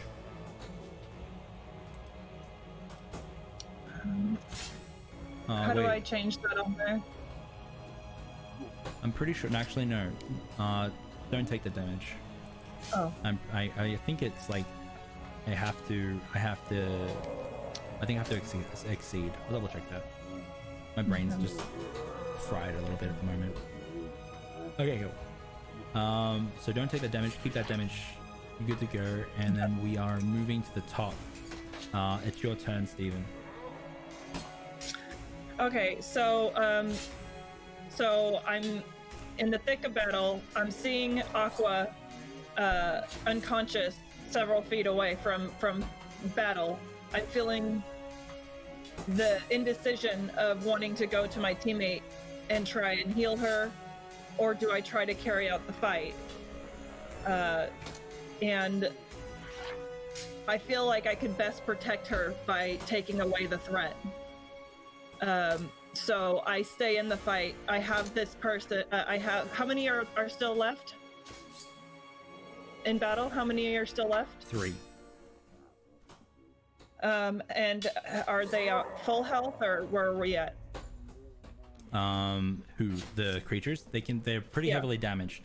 The only one that's not looking like it's being hit very heavily is one of the skeletons. The one that you've got. Right. On their knee that just slammed into you without the helmet anymore as you ripped off their face. They are looking pretty worse for wear as well. So I'm going to take my main weapon attack and go for the one that's at full health, and try to do to do a slice forward with my main weapon on the one at full health, and then turn around and then stab the one that I just ripped the helmet off.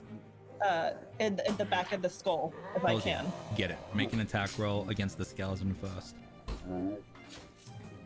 Is that with initiative? So you will roll your d20, and then you'll add your attack bonus on top of that. So that's 18 plus 5. Yeah, so that's 23. That'll definitely hit. Roll damage. Roll like you're flirting with it. 4 or 6? It's a d6 for a short sword. Okay. 3. 3 plus 3 is a total of 6. 6. Yeah. Where is it? Here we go. Cool. Now, were you attacking the full health skeleton, the one that wasn't looking worth for wear? Okay, cool. Full health. As your short sword comes down, you strike it and start to scratch and chip off bones. However, you don't hit it in a full blow. You swipe through many empty places where flesh would be. It seems to have resistance to your weapon, and it's hard to hit with a short sword. Your dagger is gonna swing around, and you're gonna make an attack with your dagger, your +1 dagger. And that's d20 again? Yeah, d20, and then plus your modifier. It's a +6. 12. Oh, plus 6? Yeah. Is 13. That should hit. Yes, it does. It does hit.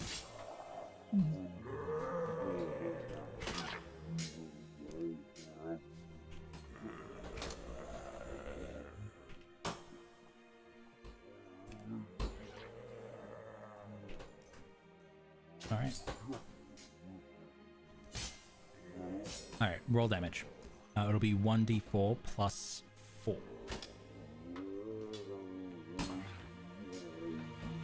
4 plus 4, 8. Nice.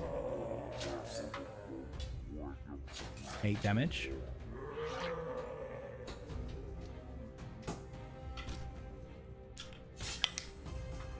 boy. Okay. Your dagger sinks directly into the skull of the creature. However, as it does, you can see that it is still standing after dealing that amount of damage, which should have been a fatal blow. As the dagger's protruding in the brain, you can start to see parts of it leaking down, and it gurgles and moves towards you, still holding its foul mimicry of life. It starts to grin and sort of chuckle at you. All right. Aqua. Death saving throw. You need to make a d20 and then a roll, and then you need to get 10 or higher to get 1 success. Otherwise... I done. You didn't? Oh, and if you fail, you'll die. No. Okay. I got a 1. Oh. Oh no, it was a 7, but still not good enough. I'm sorry. The assault of the attacks of the undead were too much. You slip from this mortal coil, and you find yourself dead. But we'll get through this, and then we'll see how that all plays out. All right. The skeleton that is missing most of its parts, the one that Aqua hit and almost felled, is going to move over now and then bring its short sword up and attack Steven. Okay, that is going to be a miss with a 7. All right. The other skeleton is going to move up and try and the one that you just hit with your short sword and try and hit you again, Steven. That is going to be a... Where were all these misses when you were being attacked, Aqua? I'm so sorry. Is going to be a... So charming, they just can't. It's going to be a miss. The dice with an don't 8. like me. Yorsa, it's your turn. You feel the life leave Aqua's body as you hold her. You can see now that Steven is being surrounded. I have to attack here because she's being surrounded. We're down a person, so I do have to Out of attack. curiosity, is there anything he could do for Aqua, or is this like after I don't combat? think- Isn't We'll there? find out after combat. Okay. Yeah, there are certain spells and abilities in the game that could help, but you guys are level 3. So Okay. So I'm actually going to. What's the condition of the creatures? I know there's one skeleton that barely yeah, has so any. there's one there that is fairly close to being felled, and the zombie looks worse for wear as well as it chuckles with rotten teeth towards Steven with its blade still protruding out of its temple. The healthiest one is the other skeleton with the rusted skull cap that is still standing quite strong. Okay. I'm going to first attack the zombie by Steven Okay, to save Steven. so you're going to place down Aqua and run over to the one that's chuckling at Steven. You're going to make an attack roll. Okay. The D20 again. Okay. Yep.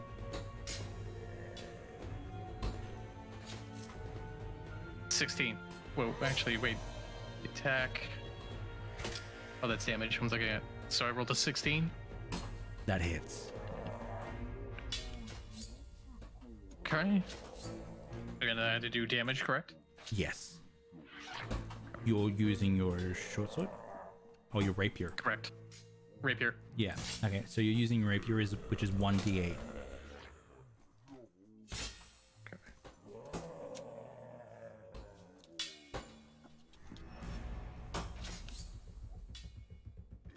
Eight. 8. All right. Yep.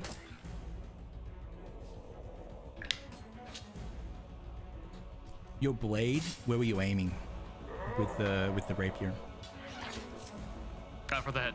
All right, pierces the head, and then you start to see that brackish substance drip down your rapier, and the creature falls heavy on both of your blades and then slops off on the ground. All right. So, unfortunately, I don't think you can make any more attacks because your rapier is your main hand weapon. You still have cunning action though, so you can use cunning action for anything that you might want to do. What would I be able to do with cutting action? Let me have a quick look. What's on the order?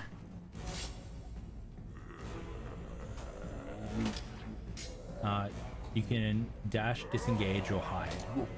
You're not in base Yes, with anything. disengage. Yeah, so you could move and hide if you'd like, or you can, yeah. You won't be able to dodge. Won't be able to dodge. I guess I'll have to move and hide to see if hopefully Steven will be able to We'll also pull out on her turn. All right, you move back and find cover, just finding yourself to catch your breath and keep that adrenaline at a manageable level. Give me a stealth check quickly. With the D20. Okay. Yeah. I rolled an 8. An 8? Okay. So Yep. if anyone's trying to find you, they're trying to beat an 8. Oh, 8 plus your stealth. Right. modifier. Yep. I do have a +4 on that, so. So 12. Okay, cool. Nice. Yep. Fairly well hidden. Okay. Steven, it's your turn. Only the skeletons are left. There's 2 of them, and one of them's at lower health, or Yeah. Very okay, low health. and then, but the one that I initially attacked is Much healthier. just okay. So the one that's closest is the one that did Aqua did the most damage on.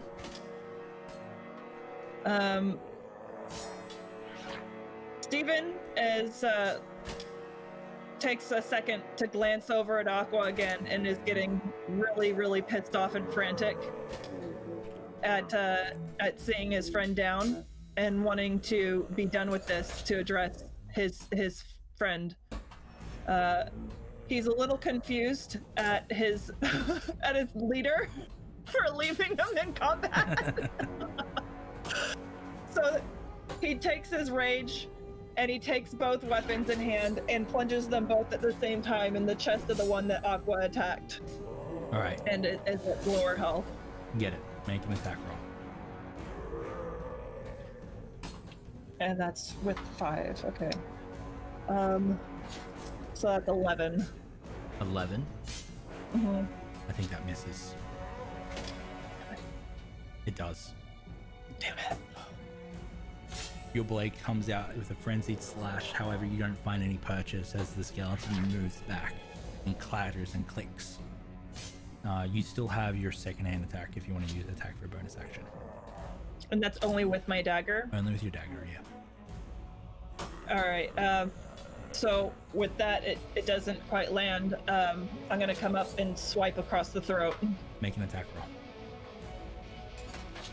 And that's 18, sorry. 18 hits. Roll damage. Yeah.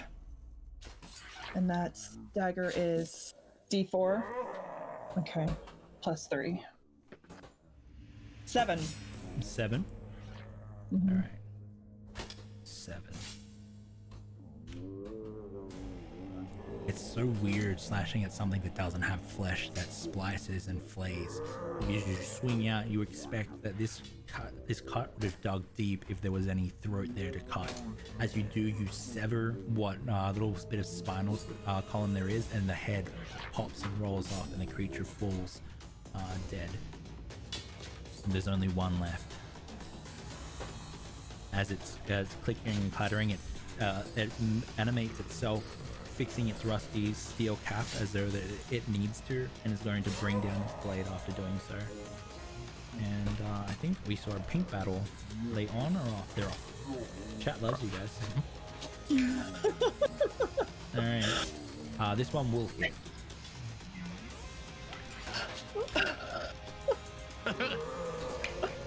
You're going to take 8 piercing damage. As it thrusts its sword forward, it's going to dig into your shoulder. You're gonna feel that ache radiate out down your front and your back. And then pull it back, and blood starts to bubble out and hit the stone ground. Okay, so I click damage and then I put in 8. Yeah, and then it should minus the amount that you have. Damage. There we go. Okay, I got it. All right, Yorsa, it's your turn. You manage to gather yourself. You look over to the dead body of Aqua, and you hear the sound of combat ahead of you, where Steven is currently combating the horde. Okay. There's one zombie, one skeleton left? No, just one skeleton. Just one skeleton? Yeah. I'm going to charge in. Okay. You hear the sounds of hurried footsteps behind you, Steven, as coming in is your son with rapier. Make an attack roll.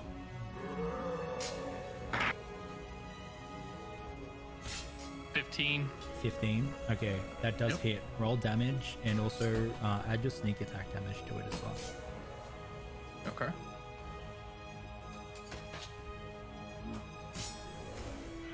That's a 6 with the sneak attack damage. I believe it was a 4. Is it? So you will roll 1d8 plus your modifier, which will be plus yeah. 3. Oh, the D8. I rolled Yeah. the wrong one.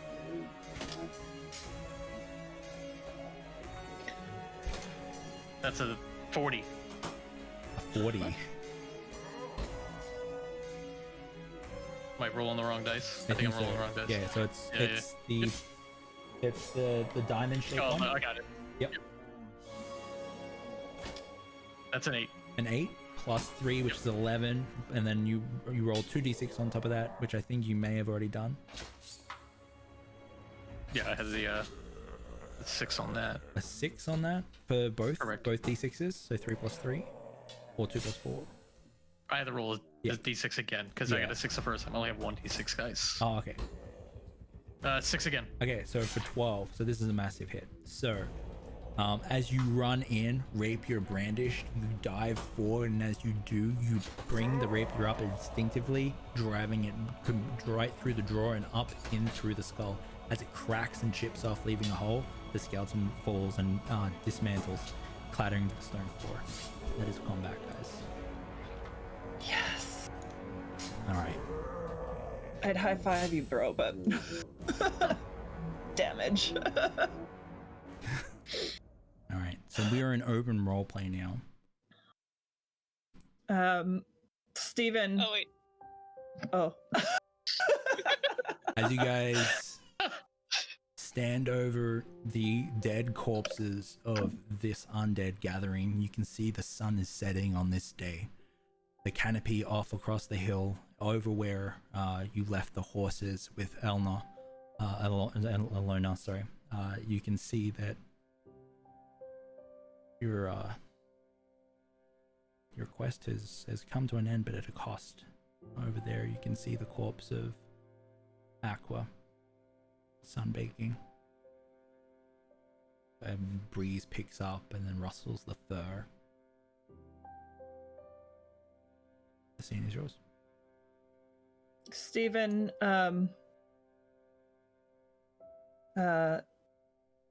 kicks one of the skulls on the way to rushing over to Aqua. He's never felt pain, shock, and surprise so potently before. And he just grabs her hand and starts sobbing, looking up to his leader in absolute despair. What do we do? What do we do? This can't be it. What do we do?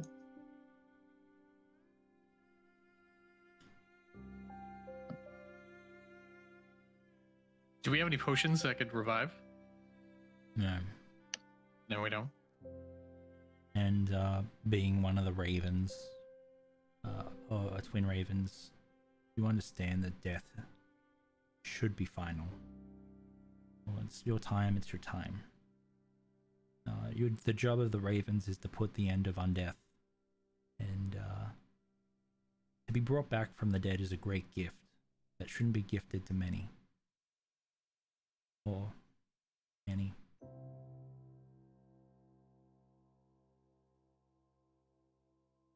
Damn.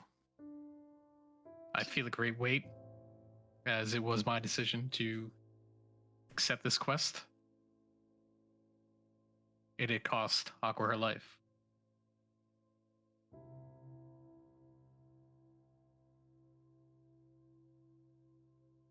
I let out a giant scream in anger and disappointment in myself. It cries across the canopy with a thunder to it, a thunderous tone. You see off in the distance some birds start to fly away in shock to it. Steven starts to get angry, sets Aqua's hand down gently, and shoves at Yorsif. Don't scream. Do something. Make this better. Do something. Fix it. You're not a cleric. You don't have these abilities, is what comes to mind.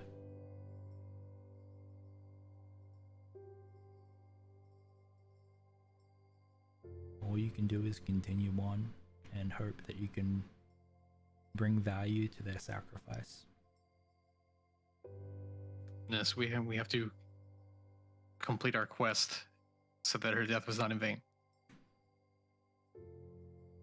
Stephen is having a very difficult time accepting this and is going into blind rage, trying to not accept this moment for what it is. He's never felt loss, and he has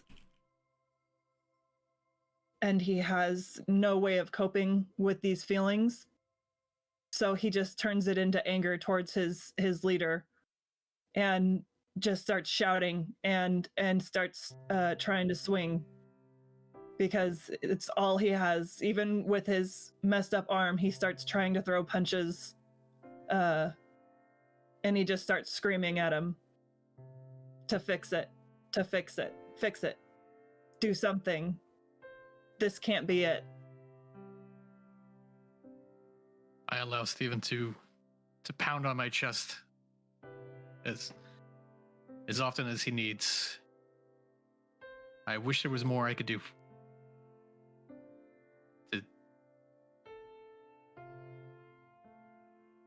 She died saving my life. She was in the thick of it for me. She could have healed herself. She could have gotten out of there and healed herself, but she died for me. For me.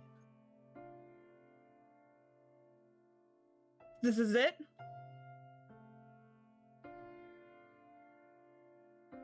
At the very least, we can't leave her here in this disgusting place. We're taking her with us. We will walk her all the way back and put her on her horse. And we will take her with us, and we will put her in a beautiful place with the weed flowers. And Stephen starts to attempt to pick her up, even with his messed up shoulder from the wound.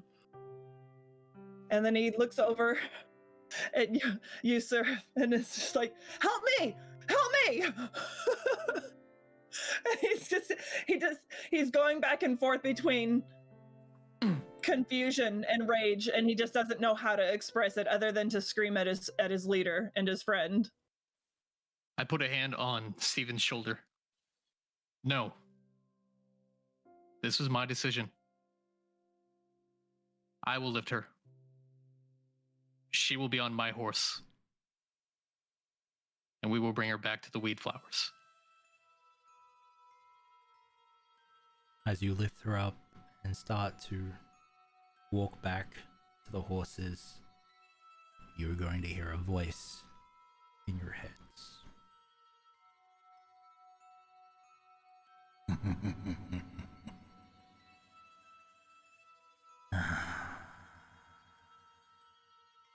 One of you has fallen. Why have you come to my sight? Why have you come to my cave of treasures?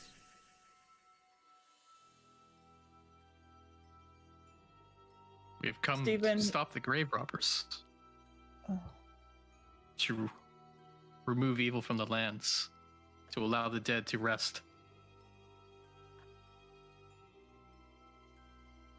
No. No rest.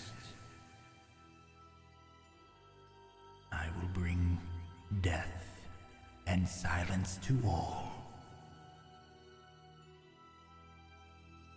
Though, perhaps we could make a bargain. you wish to bring your friend back, if you swear fealty to me, then perhaps I could help you.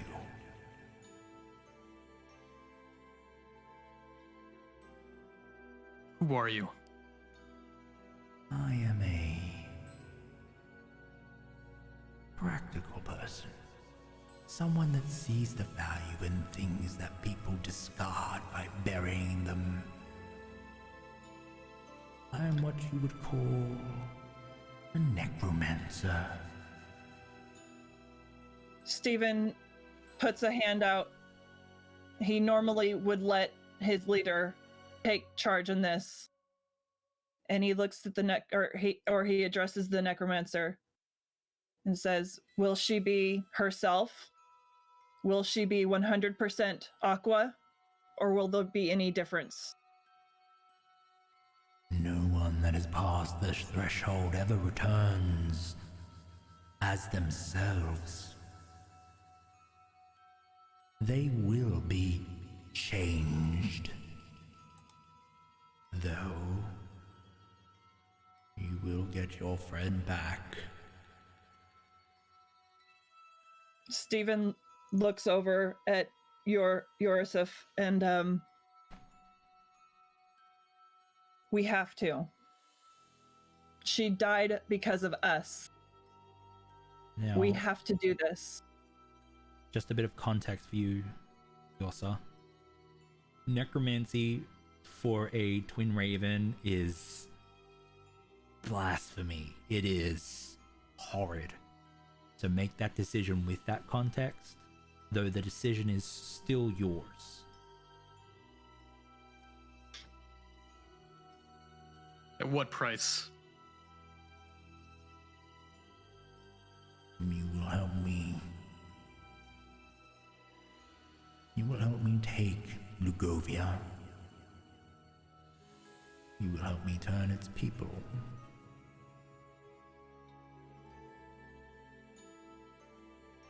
Turn its people into what? The dead. Oh. Undead. Huh.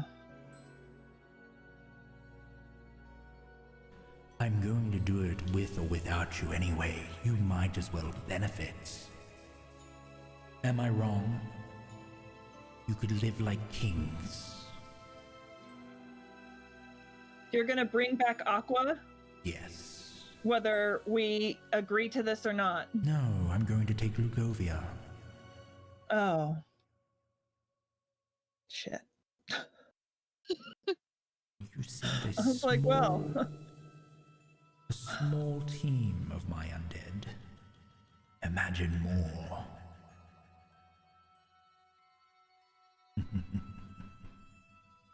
We can't allow that. You feel the weight Stephen, of the loss of Aqua quite literally on your shoulders at this choice.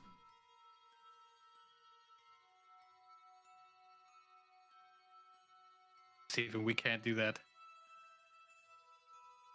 We can't revive her and damn an entire town. How can you But if live we with don't do it, yourself? You can ignore we that. can put a stand here now and prevent further actions from him. Stephen is having a hard time caring about anything other than his friend at this moment. He hears the wisdom of your words and he trusts you, but it doesn't make this choice any clearer to him because all he's seeing is his friend and wanting her back. He thinks back to him jabbing at her thigh and telling her to smile more. He thinks back to how he intended for the chocolate pie to go to Aqua, but it went to Alona instead, and how he just rolled with it and it somehow felt like a missed opportunity. His heart is breaking, but he's also seeing in his mind's eye, Aqua not being very happy to be back in the world that he just created by bringing her back. And he looks over. You're right. We can't. It's not fair. It's not fair. But no. I won't do it. She wouldn't want me to. And in this decision, he feels himself getting a little bit harder. He's not as carefree as he was before. There's a darkness that kind of settles in his chest. But he stands firm with it.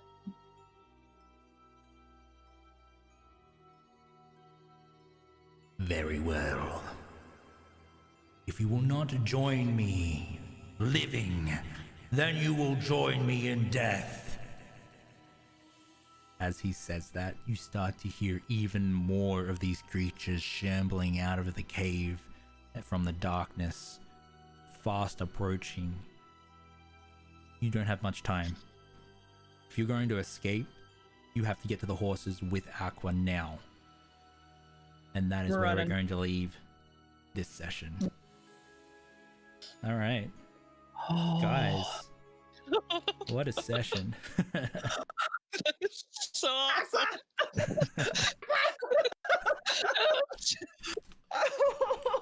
died! Yeah. How could you? Pink, I'm sorry, I wanted to save you. the Pink Deadlies claim another. That's why people turn them off, because they're evil. They are evil dice. Are they ever? Oh my god. Oh, yeah. Stop turning them on! That's why people fight over it. Guys, that has been our D&D 101 session. This was these guys' first session at D&D, and I think they absolutely knocked it out of the park. I've had so much fun with everyone. Oh my god, and yes. It's been an absolute pleasure to run a game for you guys tonight. Thank you. So we are going to do favorite moments, but we are going to hopefully do it fairly quick, only because I have to run off and get ready for our Curse of Strahd game tonight, which I'll be running in a few hours. So what we'll do is we do favorite moments, and how that works is we are going to go around and get a favorite moment for each person. The reason this is important for us is because creative confidence is an important thing, and I want to make sure that these guys walk away with that confidence and feeling good about what they brought to the table, because they brought a lot to the table tonight. So we'll start with Penny. Penny, so it's important for you to praise yourself. So you're going to give yourself a favorite self moment, and then we are going to give you something that we absolutely love that you brought with Steven, and then we'll go down the line. So if you have favorite moments for Penny, please at Trader GM for your favorite Penny moments. Penny, what was your favorite self moment? I think the combat. I felt really good about the combat. My tactical decisions. I felt confident, and I'm glad they worked out. I enjoyed the combat very much, and I think that Steven being able to go into serious Steven mode and try and find the most sound tactical approach was really fun to play. Hell yeah. All right. Evolved, what was your favorite Penny moment?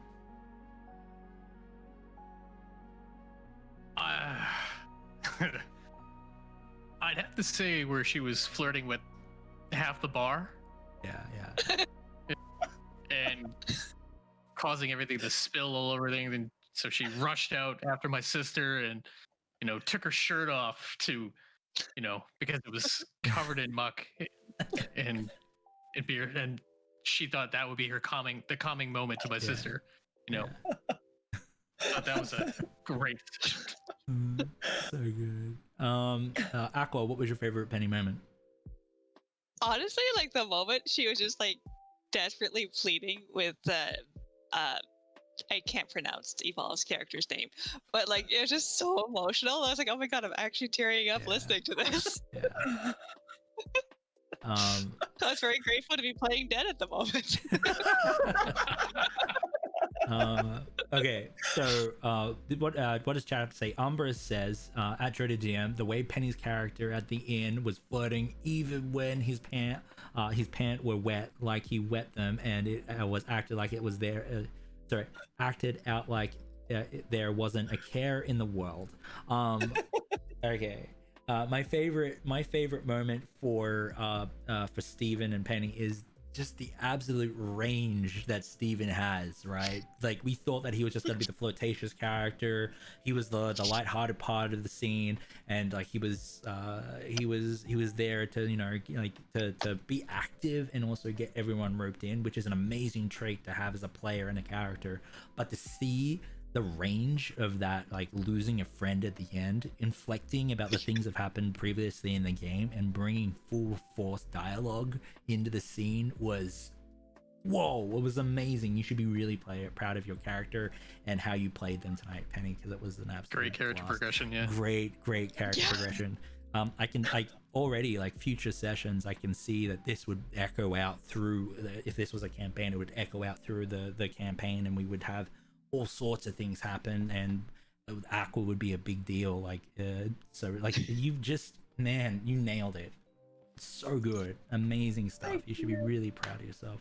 Thank you so much. Okay, and there was one here. Scrappy says at Dreaded GM for Steven, the post-death scene for Aqua, and that music is not meant to be playing. Give me a moment.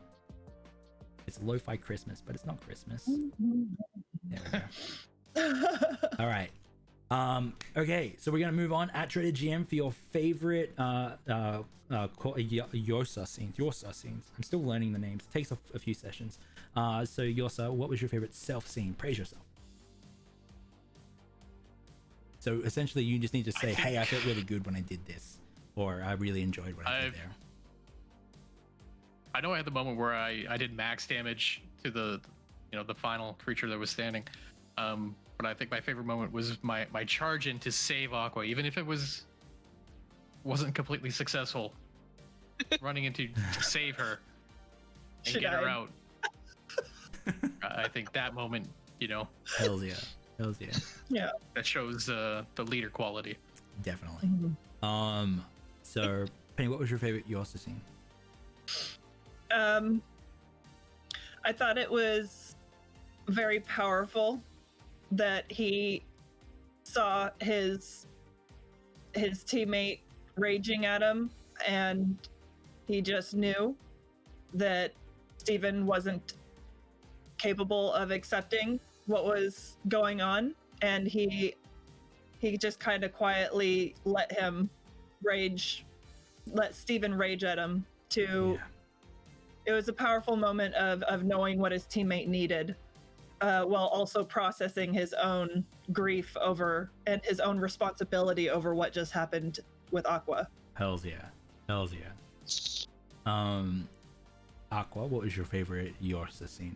And at Dreaded GM for your favorite Yosa moments, please. I mean, the one that Penny said, but also, like, I love the conversation between him and Steven, where he was just like, "Oh, like, if it doesn't work out with my sister, just go to Aqua."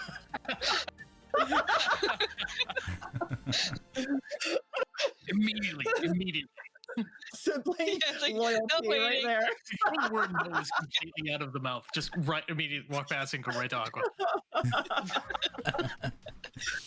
Okay, now I think chat is still typing or figuring out what they want to say, but we do have one here from Lazy Titan for Steven that I missed. At Dreaded GM, when Steven kept trying to dig himself out of the hole when Evolved was up for sharing Steven with his sister when Aqua died, but was totally cool with it. Yeah, that was we do have one here at Dreaded GM when they pulled Aqua out and accidentally caused her death, but also when he stepped on Aqua's tail. That was hilarious. And I love that you played into it. It wasn't even your nat 1, right? So like technically it was Aqua's nat 1 because the tail swung out and the boot hit it, but it was amazing. For me, I will say this: it's hard to step up and take that leadership role, and you did it so well. I know that there is a little bit of reluctance there, and most of the time when people step up to take that leadership role, they tend to not want to do it because they don't want to boss the party around. But at no point did the party feel bossed around, and I want to say that you did it brilliantly. Okay, you not only that, you played the character really well, and especially when I would drop in context for what you were inside the world, you were able to pick up and run with it, which I absolutely adored as well, which shows really strong improv skills, right? But I will say that I did absolutely love that whole series of events, from you rushing in after running back and then running in with the rapier and then taking that final kill and then into the reaction to the death. You did amazing, especially the line which is like, we can't bring back Aqua for the sake of a whole town. We can't do that. Yeah, that was really strong, and you should be really proud of yourself.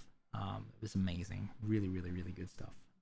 Okay, so Aqua, what was your favorite self scene or favorite self moment? Praise yourself, and at chat, please at GM if you have any favorite Aqua moments.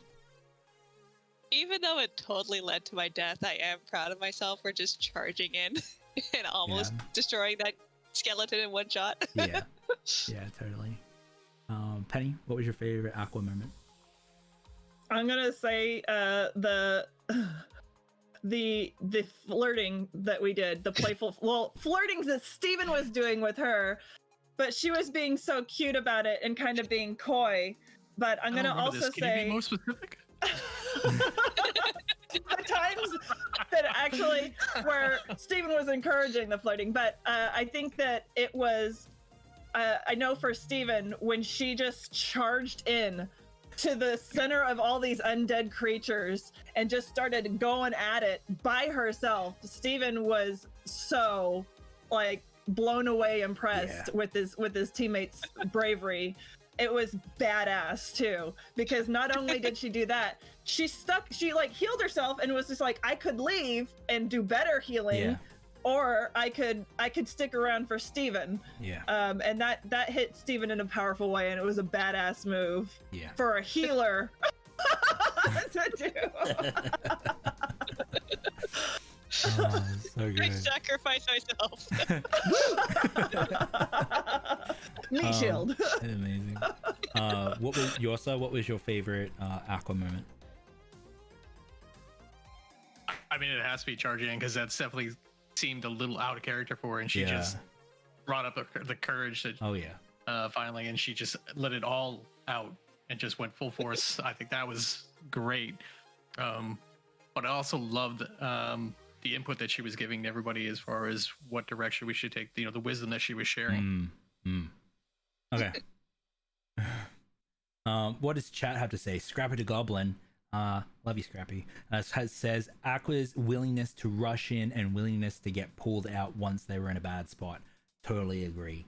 Big risk plays, but sometimes big risks mean big consequences, but we'll get to that when I get to my favorite moment. Umbra says the way Aqua went in full protector mode for the party, even if she might die.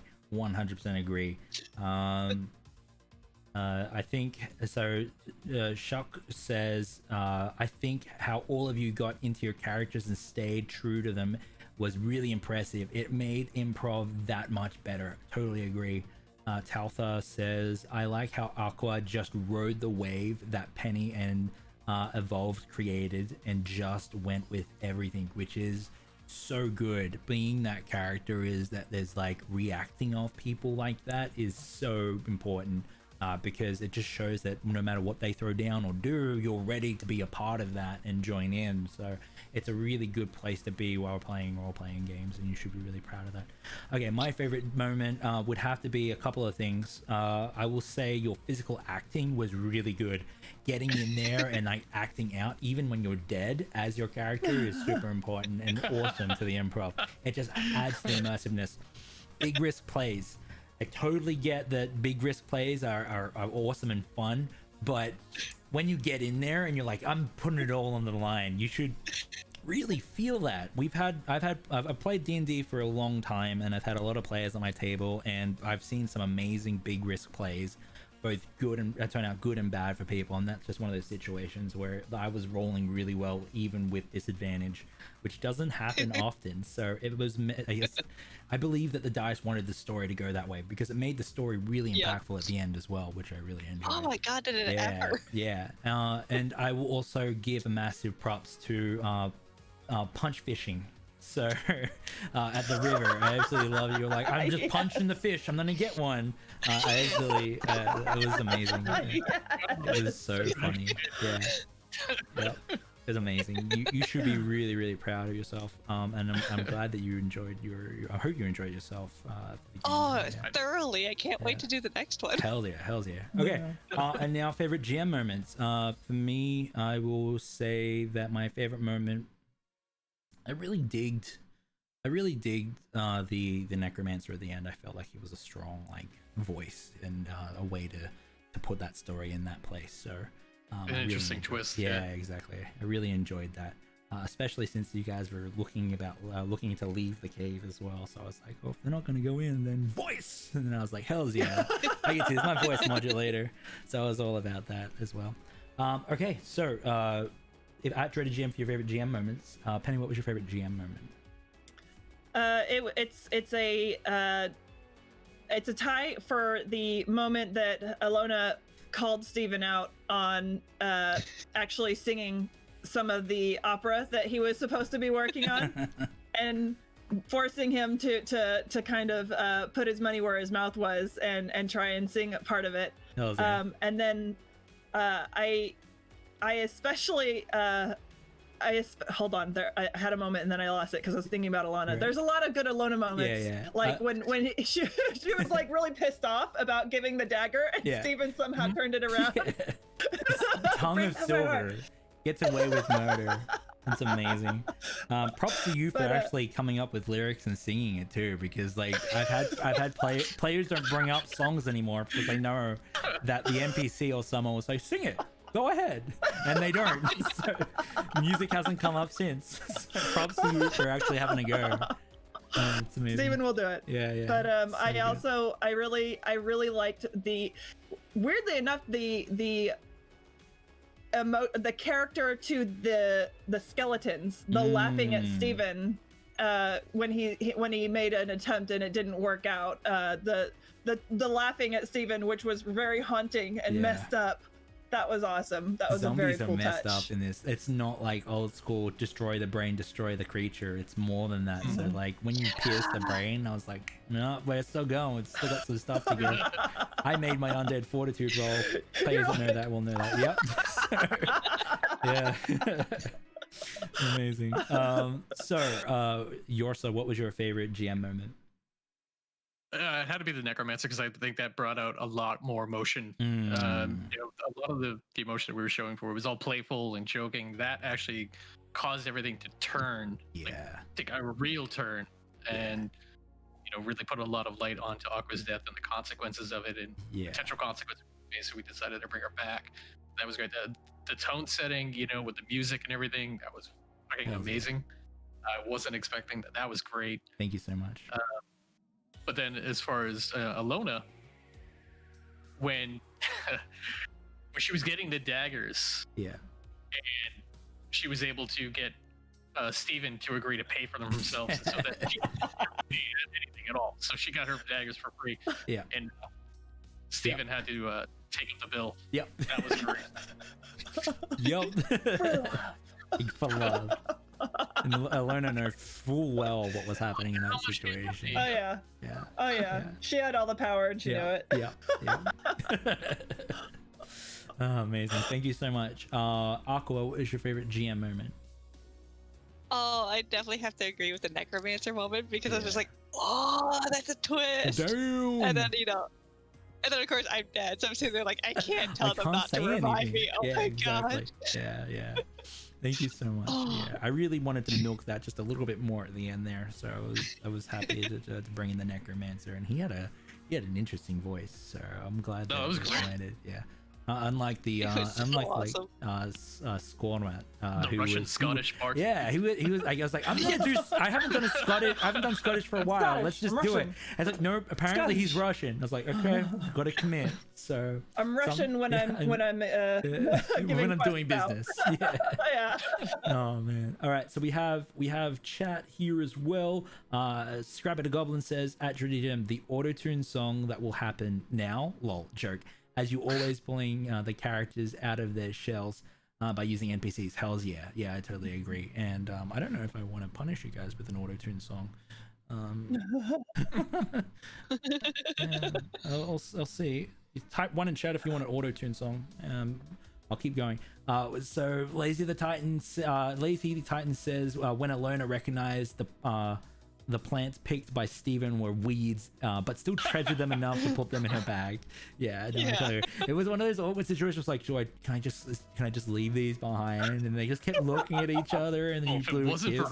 her high rolling Yeah. during the flirtation periods of exactly. the campaign, she got away with it. Steven got away with it. And I love that Penny brought that back too. We're gonna bury her with the weed flowers. I love that so much. That That actually was gave super- it meaning. Yeah, Actually, yeah, you yeah, know, it it did. was a joke earlier, but that Yeah, actually it did. Yeah. brought power to it. It really did. All right, and Umbra says the necromancer at the end was amazingly done. The way he basically were like, you will join me in life or in death was great. Thank you so much. I love that too. I love that line. How he gave them the option to bring Aqua back, but saying she won't be the same because no one that dies is ever the same, showing them that there is consequences to doing it. Totally agree. Yeah. Totally agree. I love that so much. That necromancer is cool. Okay, so that's it. So That's we're finally at the end here. We're gonna do a plug run now, and everyone's gonna tell us where we can find everyone here, so we can go check you out while we're not playing games and stuff like that. So we'll start from the bottom of the line. Aqua, please plug yourself. All right. Do I type it in chat or just say it out loud? Or? Yeah, type it. I'll find a link. I'll get that link for you. Oh, there it is. Scrappy to go. No, actually, Lazy Titan's on it. Hells yeah. So that's the So links yeah, in you the can chat. Now. find me. Yeah, so you can find me over there. I don't really have a schedule because I'm in school right now, but I stream whenever I can, and yeah. Hells yeah. You were playing PUBG most recently. Yes. Yeah, hells yeah. I haven't played PUBG lot in of PUBG. so long. Yeah. All right. Yeah, I've been slightly addicted at the moment. Yeah, I totally get it. That's fun. Link is in chat if you go ahead and go follow Aqua so we can hang out with Aqua and talk about how we missed the monk that died at the dead cave. Remember, Yeah. maybe I'll do an art stream for her. Oh, please draw There the we go. characters. That would be dope. If anyone here wants to draw and post to the Dresdagram, please do, because we would love to see all the characters brought to life or any of the scenes brought to life. Join our Discord and you can just post it in the Dresdagram area or the visual art area. Should be dope. Please do. I would love to see them. I would love. Yes, I got thumbs up. It's happening. I'm holding you to it, Aqua. It's happening. I'll do it. I'll do it. Amazing. There's a contract in it. It's a Aqua. contract now. Yeah, you have to. Yeah. All right. Contract and everything. It's I'll here. sign it It's in like blood. yeah. All right. EvilEv0lved. Yeah, you can find me at twitch.tv/EvilEv0lved. I play, again, like a lot of first-person shooters. I'm very heavy on those, but I do get into, co-op games, party games, and I think I'm absolutely going to integrate this into my stream as well. Hells yeah. Some D&D, Get it. or take this into a project I'm also thinking about. I'm not going to talk about it Yeah, yet, no, but yeah, I think I could take this and roll it into it as well. D&D's amazing, man. Quick question. You brought up being a FPS main twice now. Yeah. Do you know who FPS Doug is? Yeah, I do. Yeah, okay, brilliant. I wanted to ask you at the start. It was like, I better not. Yeah, because I brought up Pure Image last night and no one said boo about it. I was like, I guess I'm just really old. So I'm glad that you know who FPS Doug is. FPS Doug FPS Doug and is, Pure Image. yeah. Yeah, amazing. And then Dave. Anyway, I digress. Tangent. All right, please check out Evolved Evil's Twitch channel. It looks like you're playing Call of Duty Warzone most recently. Super cool. A lot of that, yeah. Yeah. Yeah.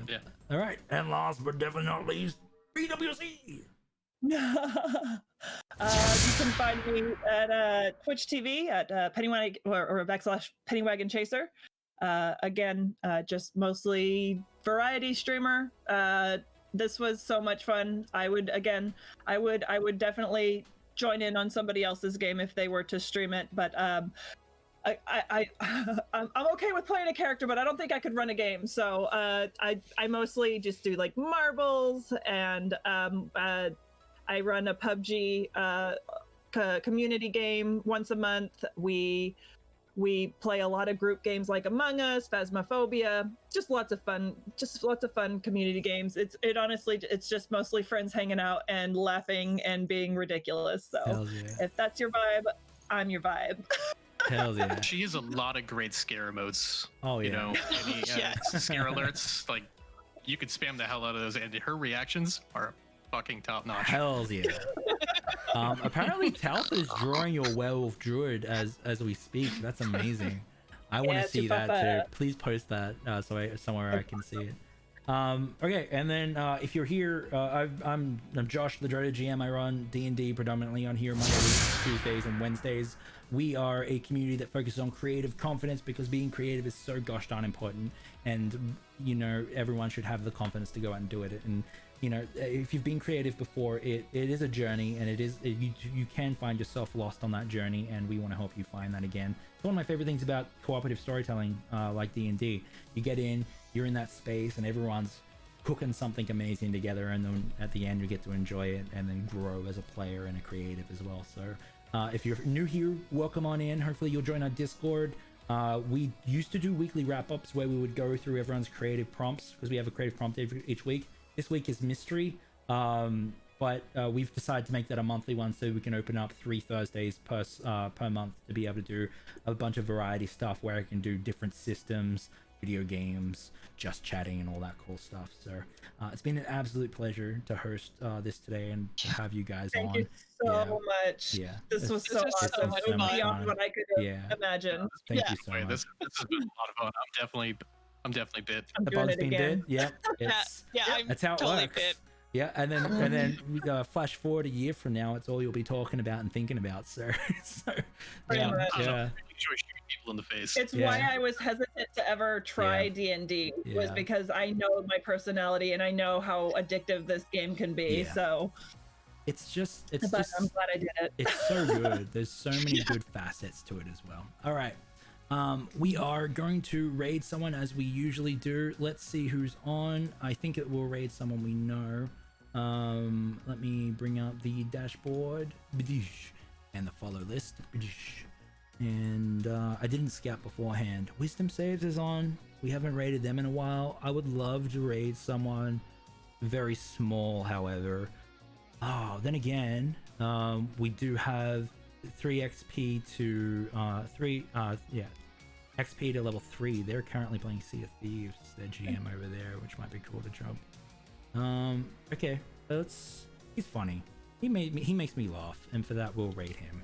So we're going to raid Arcane Arcade Official, and the awesome guy from 3 XP to level 3 is on there. So when we get over there, spam the mimic hearts, tell them where they came from, and all that awesome stuff.